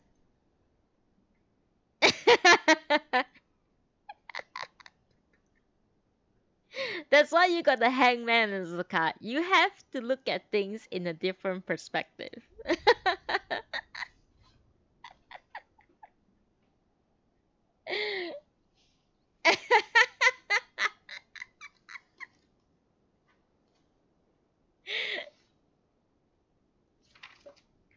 We'll go on to the eighth night.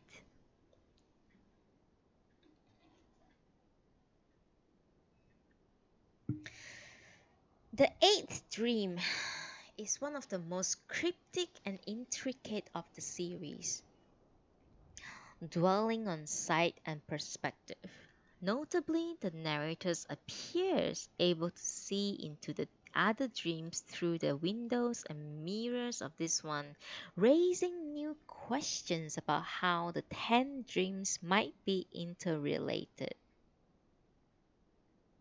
The eighth night begins like this.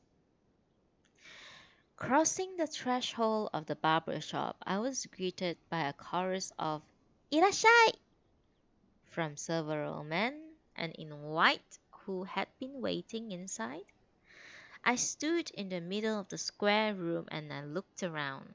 Two of the walls had windows, and mirrors hung on the other window. By my count, there were 6 mirrors in all. I approached one of the mirrors and seated myself before it. A well-stuffed cushion greeted my behind. This was very comfortably made chair.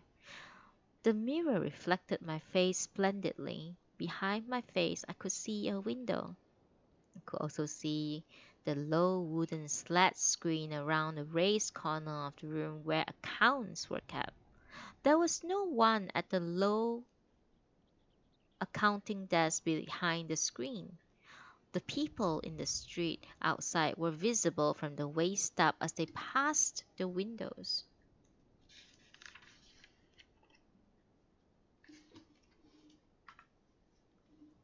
Shotaro passed by, accompanied by a woman. He was wearing a Panama hat that he must have bought since I saw him last. And the woman too. When had he made her acquaintance? It was quite beyond me. He seemed most pleased with both of his new finds. As I tried to get a proper look at the woman's face, they passed out of sight. A tofu peddler, blowing a trumpet, went past. His cheeks swelled as if stung by bees as he held the trumpet to his mouth. They were still swollen as he passed out of sight, which weighed heavily on my mind. It made me feel as if he would stay bee stung for the rest of his life. A geisha appeared. Her face was not yet powdered white. Her Shimada hairstyle sagged at the base, and she looked sloppily done overall. Her face still looked half asleep. Her color was so poor that I almost felt so sorry for her. She bowed and greeted someone, but whoever it was did not appear in the mirror. Just then, a large man in white approached me from behind, scissors and comb in hand, and began examining my hair. Twisting my thin whiskers, I asked him what he thought. Could he do anything with it? Without saying a word, the man in white tapped me lightly on the head with the amber comb he held in his hand. Yes, my hair too. What do you think? Can you do anything with it? I asked the man in white. He did not reply, but began snipping away with his scissors. I watched closely in the mirror, keeping my eyes wide open so as not to miss anything, but with each snip of the scissors, a lock of black hair flew toward me. Eventually, I lost my nerve and closed my eyes again. Upon which the man in white spoke. Did sir see the goldfish peddler outside? I did not, I replied.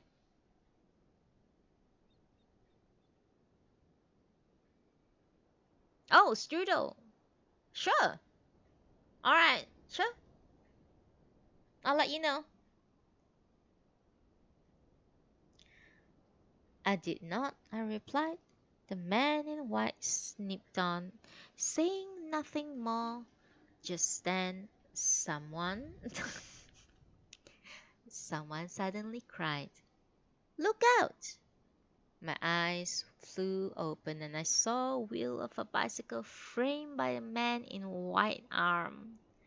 I saw a rickshaw pole, but then the man in white placed both hands on my head, turned it firmly to the side. I could no longer see the bicycle or the rickshaw at all. The scissors snipped away. Eventually, the man in white stepped around to my side and began trimming around my ears. Now that the locks of my hair had stopped flying around, I could open my eyes without fear. Our Mochi here! Mochi! Mochi! Someone called from quite near. They were keeping time by pounding the mochi in a small mortar and pestle as they chanted. I had not seen an awamochi peddler since I was a child. I wish I could see this one, but they never appeared in the mirror. The sound of mochi being pounded was the closest I got. I peered into the corner of the mirror, straining my vision to the limit. Suddenly, I realized that there was now a woman kneeling behind the flat screen. She was dark of complexion, with thick eyebrows and heavy build, had her hair up in the Ichogaishi hairstyle, and wore a plain suawase over a black juban. She was counting a stack of bills. They looked like 10 yen bills to me. She lowered her long eyelashes, pursed her thin lips, focusing intently and counting at remarkable speed. Nevertheless, there seemed to be no ends to these bills. There couldn't have been more than 100 or so in her lap, but those 100 bills remained 100 bills no matter how long she counted. I stared absently at the woman's face and the 10 yen bills. Then, in a loud voice right by my ear, the man in white said, "Let's get you shampooed." It was just the chance I needed. So as soon as I rose from the chair, I looked over towards the counter, but behind the counter I could see neither the woman nor the bills nor anything else. Paying my bills and leaving the barber shop, I saw 5 small oval tubes lined up in the street to the left of the doorway. The tubs were full of goldfish, red goldfish, spotted goldfish, skinny goldfish, fat goldfish, and other kinds. The goldfish peddler sat behind them, chin in hand. He gazed he sat gazing at the goldfish lined up before him, completely motionless. The bustle and movement all around did not seem to bother him at all. I stood there for a while watching him, but I did not see him move once the entire time. That's the end of the eighth dream. Yeah. Details of that thing, huh? Sure. Yeah, I got your message. I'll let you know after stream. We shall discuss serious streamers matters.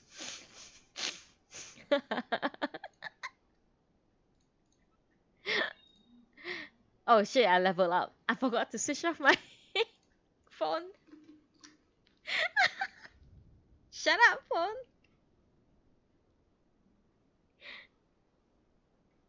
Okay.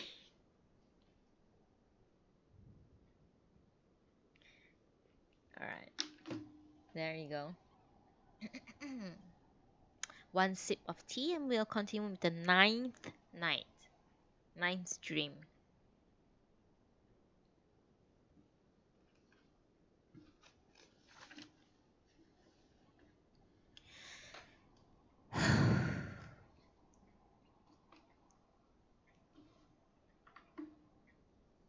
The ninth night.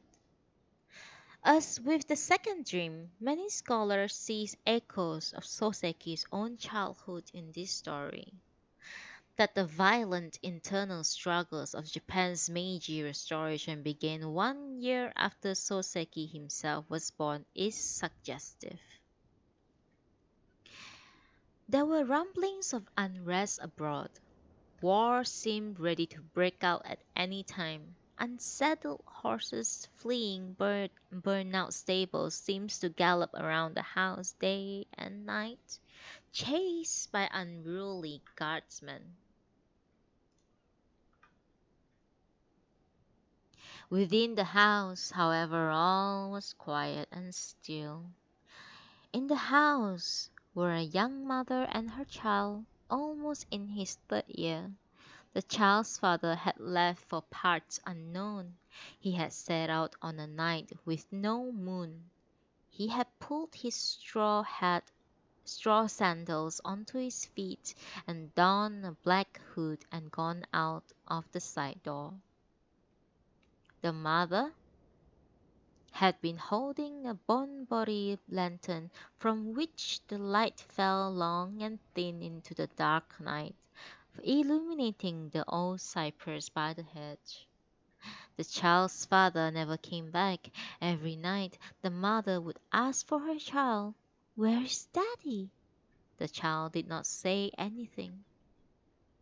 Eventually he began to reply, "Away." When the mother asked, "When will he be home?" the child would smile and say, "Away" again. This would make the mother smile too. When she would repeat again to the child over and over again, He will be home soon. The child, though, only learned to say soon. Sometimes he would reply soon when he asked him when she asked him where's daddy to. Once night had fallen and it had grown quiet outside. The mother would retie her obi around her waist, slipping it into a short sword in a sharkskin scabbard, tied to the child to her back with another narrower obi, and then duck out through the gate. She always wore zori on her feet. The sound of this zori was sometimes enough to lull the child to sleep. The mother would walk west, leaving the earthen wall of the houses behind until she reached the bottom of the hill where the great ginkgo tree stood. Cutting right at the ginkgo tree, she would continue another 100 yards or so until she saw the torii off to the right. At the end of the path, with a rice paddy on the one side, nothing but bamboo scrub on the other. Beyond the torii was a dark stand of cedar trees. After that, she would walk another 40 stone paved yards before arriving at the foot of the stairs leading up to the old shrine. Above the offering box, which had been washed a dull gray, a rope hung from a large bell, and in the daytime a framed sign could be hanging beside the bell which read Hachiman-gu. The first character of the sign was drawn in an interesting way, like two pigeons facing each other. Many other framed offerings hung there too.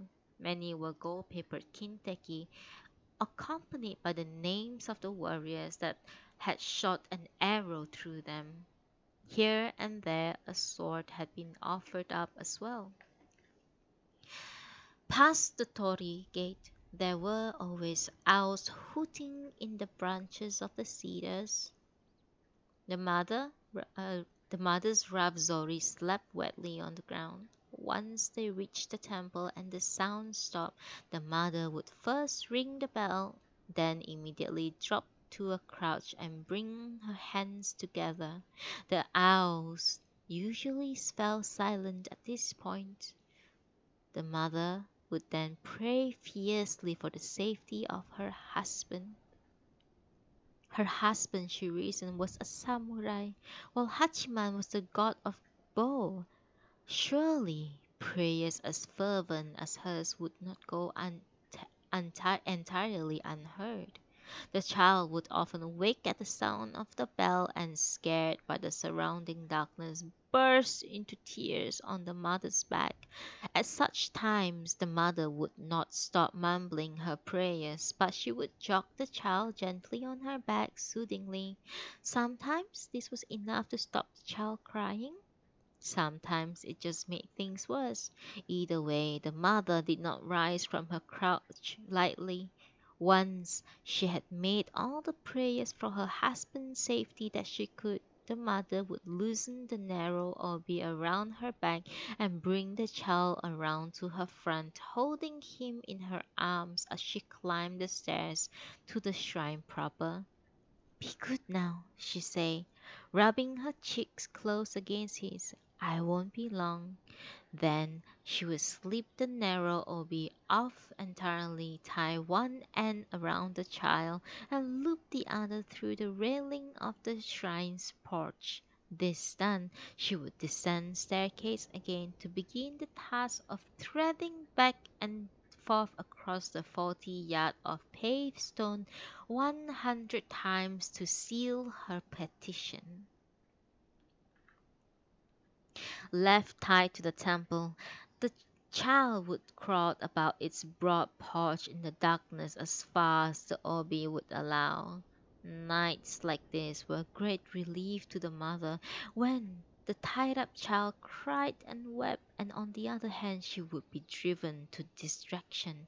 The pace of her 100 repetitions across the courtyard would pick up dramatically. She would become terribly out of breath. Sometimes she had no choice.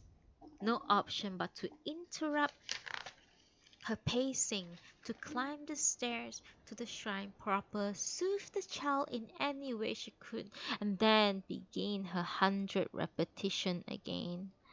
The mother spent countless fretful nights this way, unable to sleep for worry over the child's father, but he was long since dead, slain by a masterless samurai. This sad tale I heard from my mother in a dream.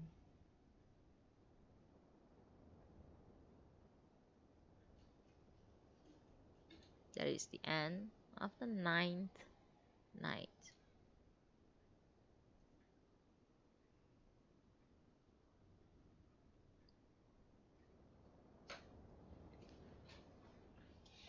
What you guys can interpret from this?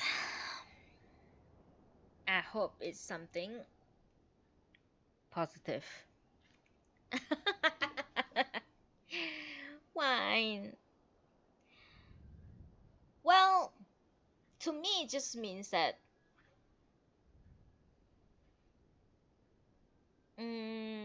sometimes, no matter how much faith and hard work you put into something, you probably wouldn't have the result that you want, and that is completely fine.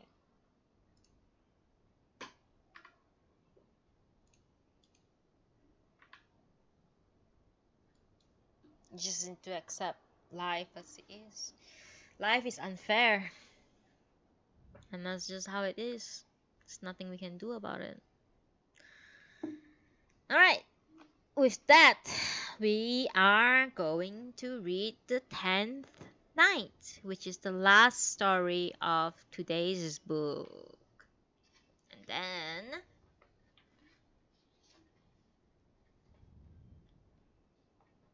and then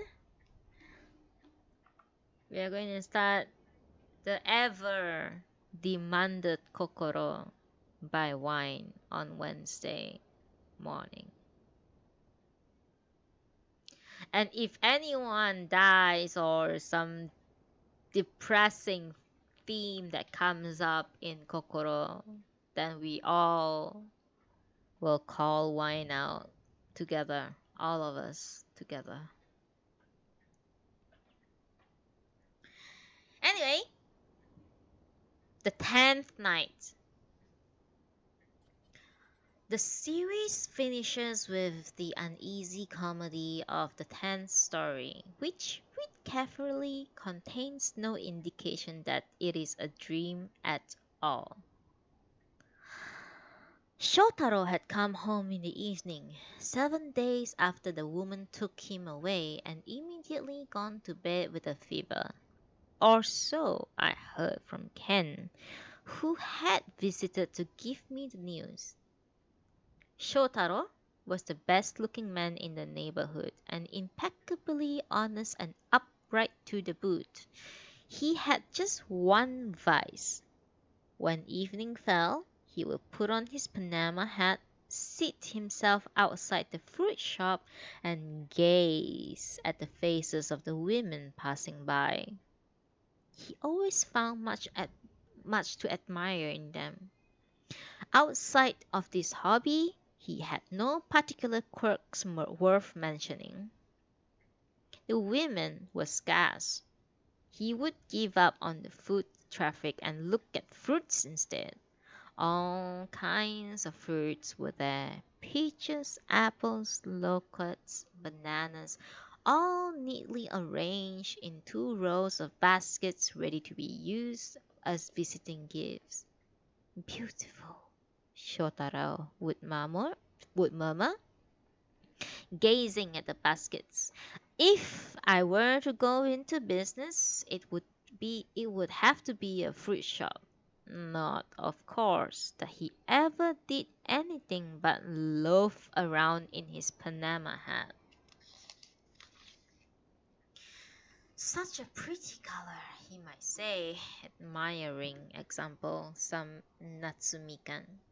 But he had never actually put down the money to buy any of the fruit, and of course none of the fruits would be eaten for free. Praising their colors was as far as he went. One evening, a woman had suddenly appeared outside the store. She had appeared to be of some standing in society and had splendidly dressed. Shotaro had been utterly entranced by the colors of her kimono. He had also found much to admire in her face.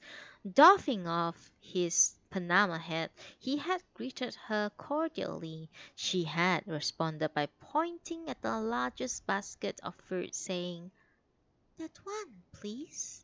Shotaro had handed it to her at once. The woman had held it in one hand for a moment before saying, "My, how heavy it is!" Unburdened by other obligations and solicitous by nature, Shotaro had volunteered to help her to carry her fruit home and left the store with her. He had never come back. Shotaro has always been this irresponsible. But this was too much, even for him. After 7 days, his family and friends had begun to fear the worst, and just as they were raising the alarm, he had casually strolled home again. Everyone crowded around to ask where he had gone. He told them a story of riding a train into the mountains. It must have been a remarkably long train. As Shotaro told the story, when the train stopped, he had disembarked to find himself in a meadow so large that he had seen nothing but green grass in every direction. He had walked across the grass with the woman until suddenly they were at the edge of a cliff. "Now," the woman had said to him, "jump." Peering over the edge, Shotaro had seen the face of the cliff but could not see the ground below. Doffing off his Panama hat again, he had made several polite demurrals. "If you don't jump," the woman had said, "you will be licked by a pig. Are you sure?" There were two things Shotaro despised: pigs and the Ryokyoku singer Kumoemon. He did not, however, despise either of them more than he valued his life, so he had again refused to jump. At that moment a pig had appeared, snuffling as it came. Seeing no other option, Shotaro had struck the pig across the snout with his battlewood walking stick. The pig rolled over the edge of the cliff with an oink. Shotaro had barely breathed a sigh of relief before another pig had begun nuzzling him with his large snout. Once more he had no option but to raise his walking stick. Once more the pig had oinked and tumbled upside down into the pit, and then yet another pig appeared. This was when Shotaro had happened to glance up and realized that a whole herds of pigs, a line of countless thousands stretching out to the edge of the grassy meadow, were noisily making their way directly to where he stood at the edge of the cliff. Terror had gripped his heart. Still, with no other option, all he could do was to strike the pigs across the snout with his walking stick one by one as they arrived. Mysteriously, the pigs would roll over the edge of the cliff as soon as the stick touched their snouts. Peering over the precipice, Shotaro had seen a whole column of upside-down pigs falling down the cliff face into the apparent bottomless depths. The idea that he had sent so many pigs over the cliff had scared him, but the pigs had been relentless. They had been like a dark clouds with legs oinking and inexhaustible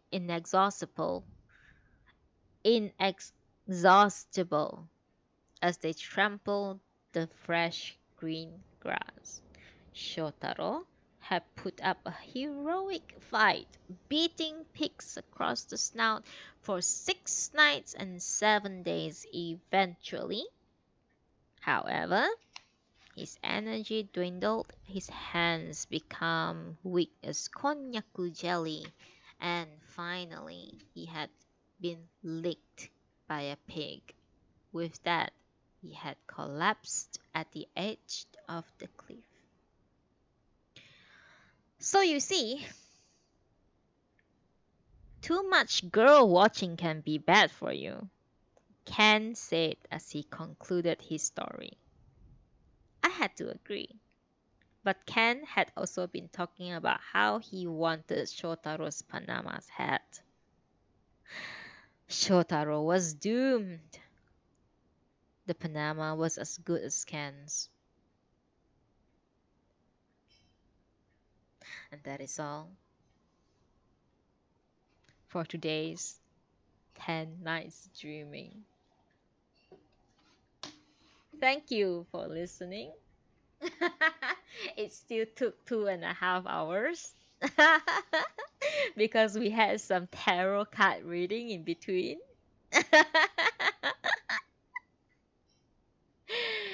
Anyway, thank you so much everyone for being here. It's very unfortunate that I can't move my avatar anymore without destroying my um, CPU. Hello, huge TV. Thank you for being here the first time. Hello. Thank you so much for participating in the chat. Wow. Okay, the viewership just went up to 17 as I'm trying to end the stream. That's like what's happening. Well, hello. Where are you guys from and why are you guys here? Come talk to me. Thank you for being here, you guys, all of you. There's so many of you today in game today. I'm very surprised to see. I can see that Coco has become a bunny man. That's pretty cool. Pretty cool. Encore. I can. Have you ever had a dream Hell yeah. that you could you want to Hell yeah. Hell yeah. Xia knows exactly what I like, bro. Hell yeah. Yeah, Encore. Yeah, we can do Encore because Deanne just redeemed a quote on love. So let's us get the quote book. Give me 1 second, please. Deanne, page. What page do you want? 26. Stretch. Hey. Yeah. That's my stretching sound.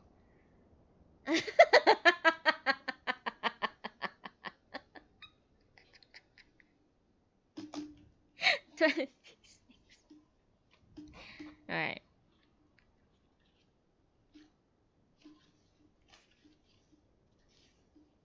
Oh, thank you so much. Thank you so much for the follow. Thank you, huge. Do you play this game or are you just in Twitch?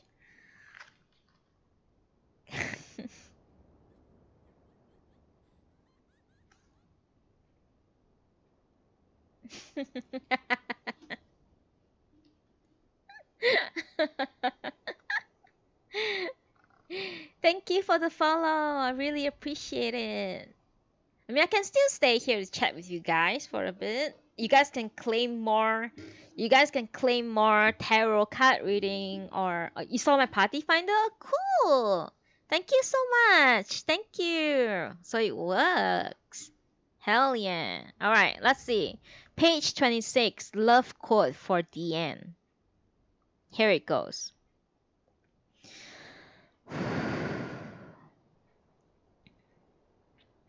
Despite all the injustices we suffer, despite the bad things that happen to us, despite feeling incapable of changing, what is wrong about us and the world? Love is stronger than all of that and will help us grow. And only then we will be able to understand stars, angels, and miracles. That's for you, the end. Page 26. Anything anyone wants to claim and redeem in my channel points redemption? Do it now. Do it. Do it now. Alright, we got Ariana for a tarot card redemption. Hell yeah. Hell yeah. Tarot card redemptions are the best. Alright, let's go. Alright. Did you read the instruction in claiming the thing? So do you want it to be a card of the day, or do you want to ask a question? Tell me how many times you want to shuffle and to pick from the top or pick from a spread.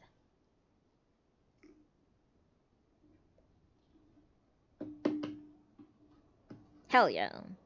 There's more and more viewers as I'm trying to end the stream. Hell, holy shit. Oh my god.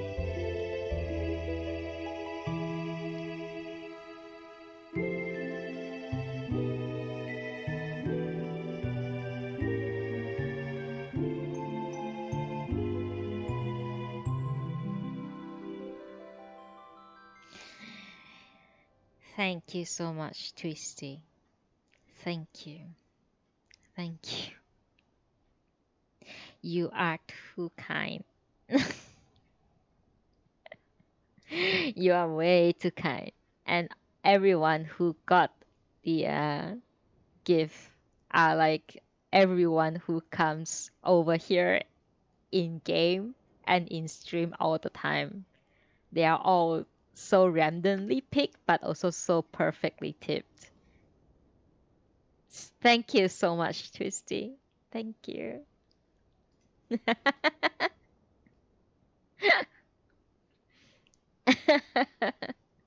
Thank you for supporting the channel. Thank you for supporting me. Um, okay, shuffle 9 times and then pick from the top. All right, let's do it. Um, wait, Ariana, is this uh is this the card of the day, or is are you going to ask a question?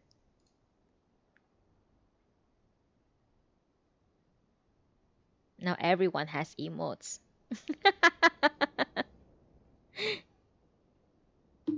Let me know. Let me know if it's a card of the day or do you have a question that you want to ask.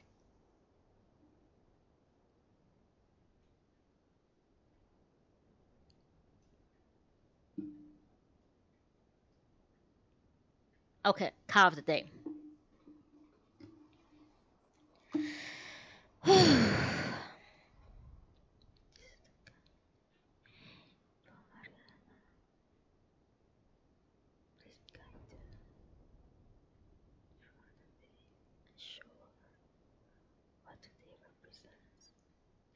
Okay.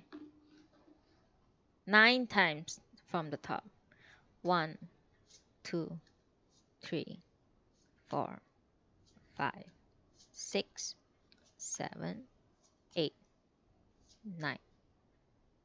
Pick from the top. Oh, you have such a beautiful card, Ariana. You have 2 of cups, 2 of chalices. It's like one of the best cards in the whole deck. 2 cups.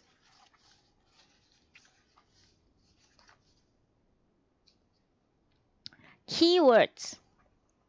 partnership, harmony, creative exchange, and cooperation. The two of cards means that you are joining forces with someone whom you enjoy, um, like friends or even romantically. Um, the two of cups portrays a man and a woman. I mean, this is like, a picture drawn in like old times, right? So, don't be offended, LGBT people. But a man and a woman holding two cups, and they look like they are about to toast each other the cup. So you today is a day for you to share your dream, your passion, your interest with a good friend or your romantic partner, or just working together with someone else who you have mutual respect and equality that you have for each other. It's a very harmonious card. It's like one of the best cards in the deck. It's So today will be a very optimistic, a very inspirational, and a very positive day for you. You got a very like extremely good card.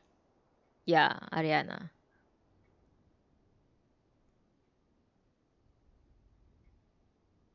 Yeah, really good card. Two of Cups is like one of the cards that when you open it, like even I just now when I opened it, I went, such a beautiful card. Like, you know, it's a great card.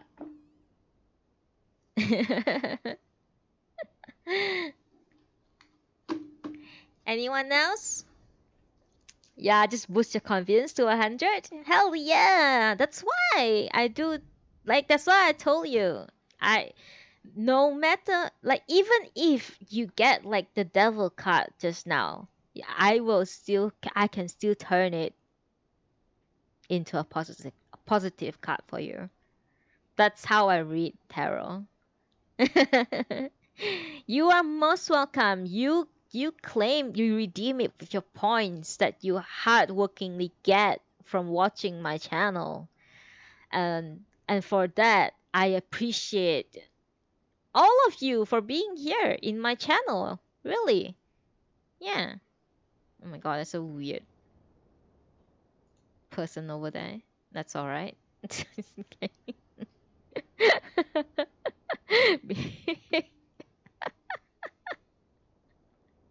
I I switched my camera. But yes, thank you for the follow, Huge TV. Um, I hope more of you. I hope more of you will spread the words to your friends and family that there is this weirdo doing readings on Twitch, and also in game. Yeah. Thank you so much for attending my reading session today. It's been about 3 hours. It's a single short story today, but on Wednesday, also at 11 a.m. Nudible starts at 11 a.m. and we will be reading Kokoro. I might as well just announce it because Wine has been whining about it basically. So thank you so much for being here, everyone, and have a very good Monday. A very, very smooth and awesome Monday. And we will, I will, yeah, to Huge, if you are still in the stream, I'll just explain a bit what I do. Basically, I stream reading sessions. I pick a book and I read it. And we do it by chapters for each day. We just finished a very, very big and heavy book that went on for like 12 days straight. And the next one shouldn't take that long. So the next one will be a lot shorter. Um, what I do is I just read books. So do come and join us on this coming Wednesday at 11 a.m. GMT plus 8. Uh, Look out at the party finder. share the news with your friends. Follow me on Twitter because I always do pre and post uh,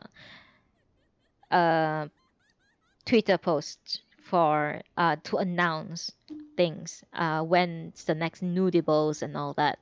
Um, Other than streaming reading book reading content, I also stream other like FF exec F Final Fantasy 14 content, which is coming up after tomorrow because we have new story content, new MSQ to work on. So I'm going to be streaming those as well. So there will be like reaction for those stuff. This is the first time you've seen anything like this. Just need to see this in PF.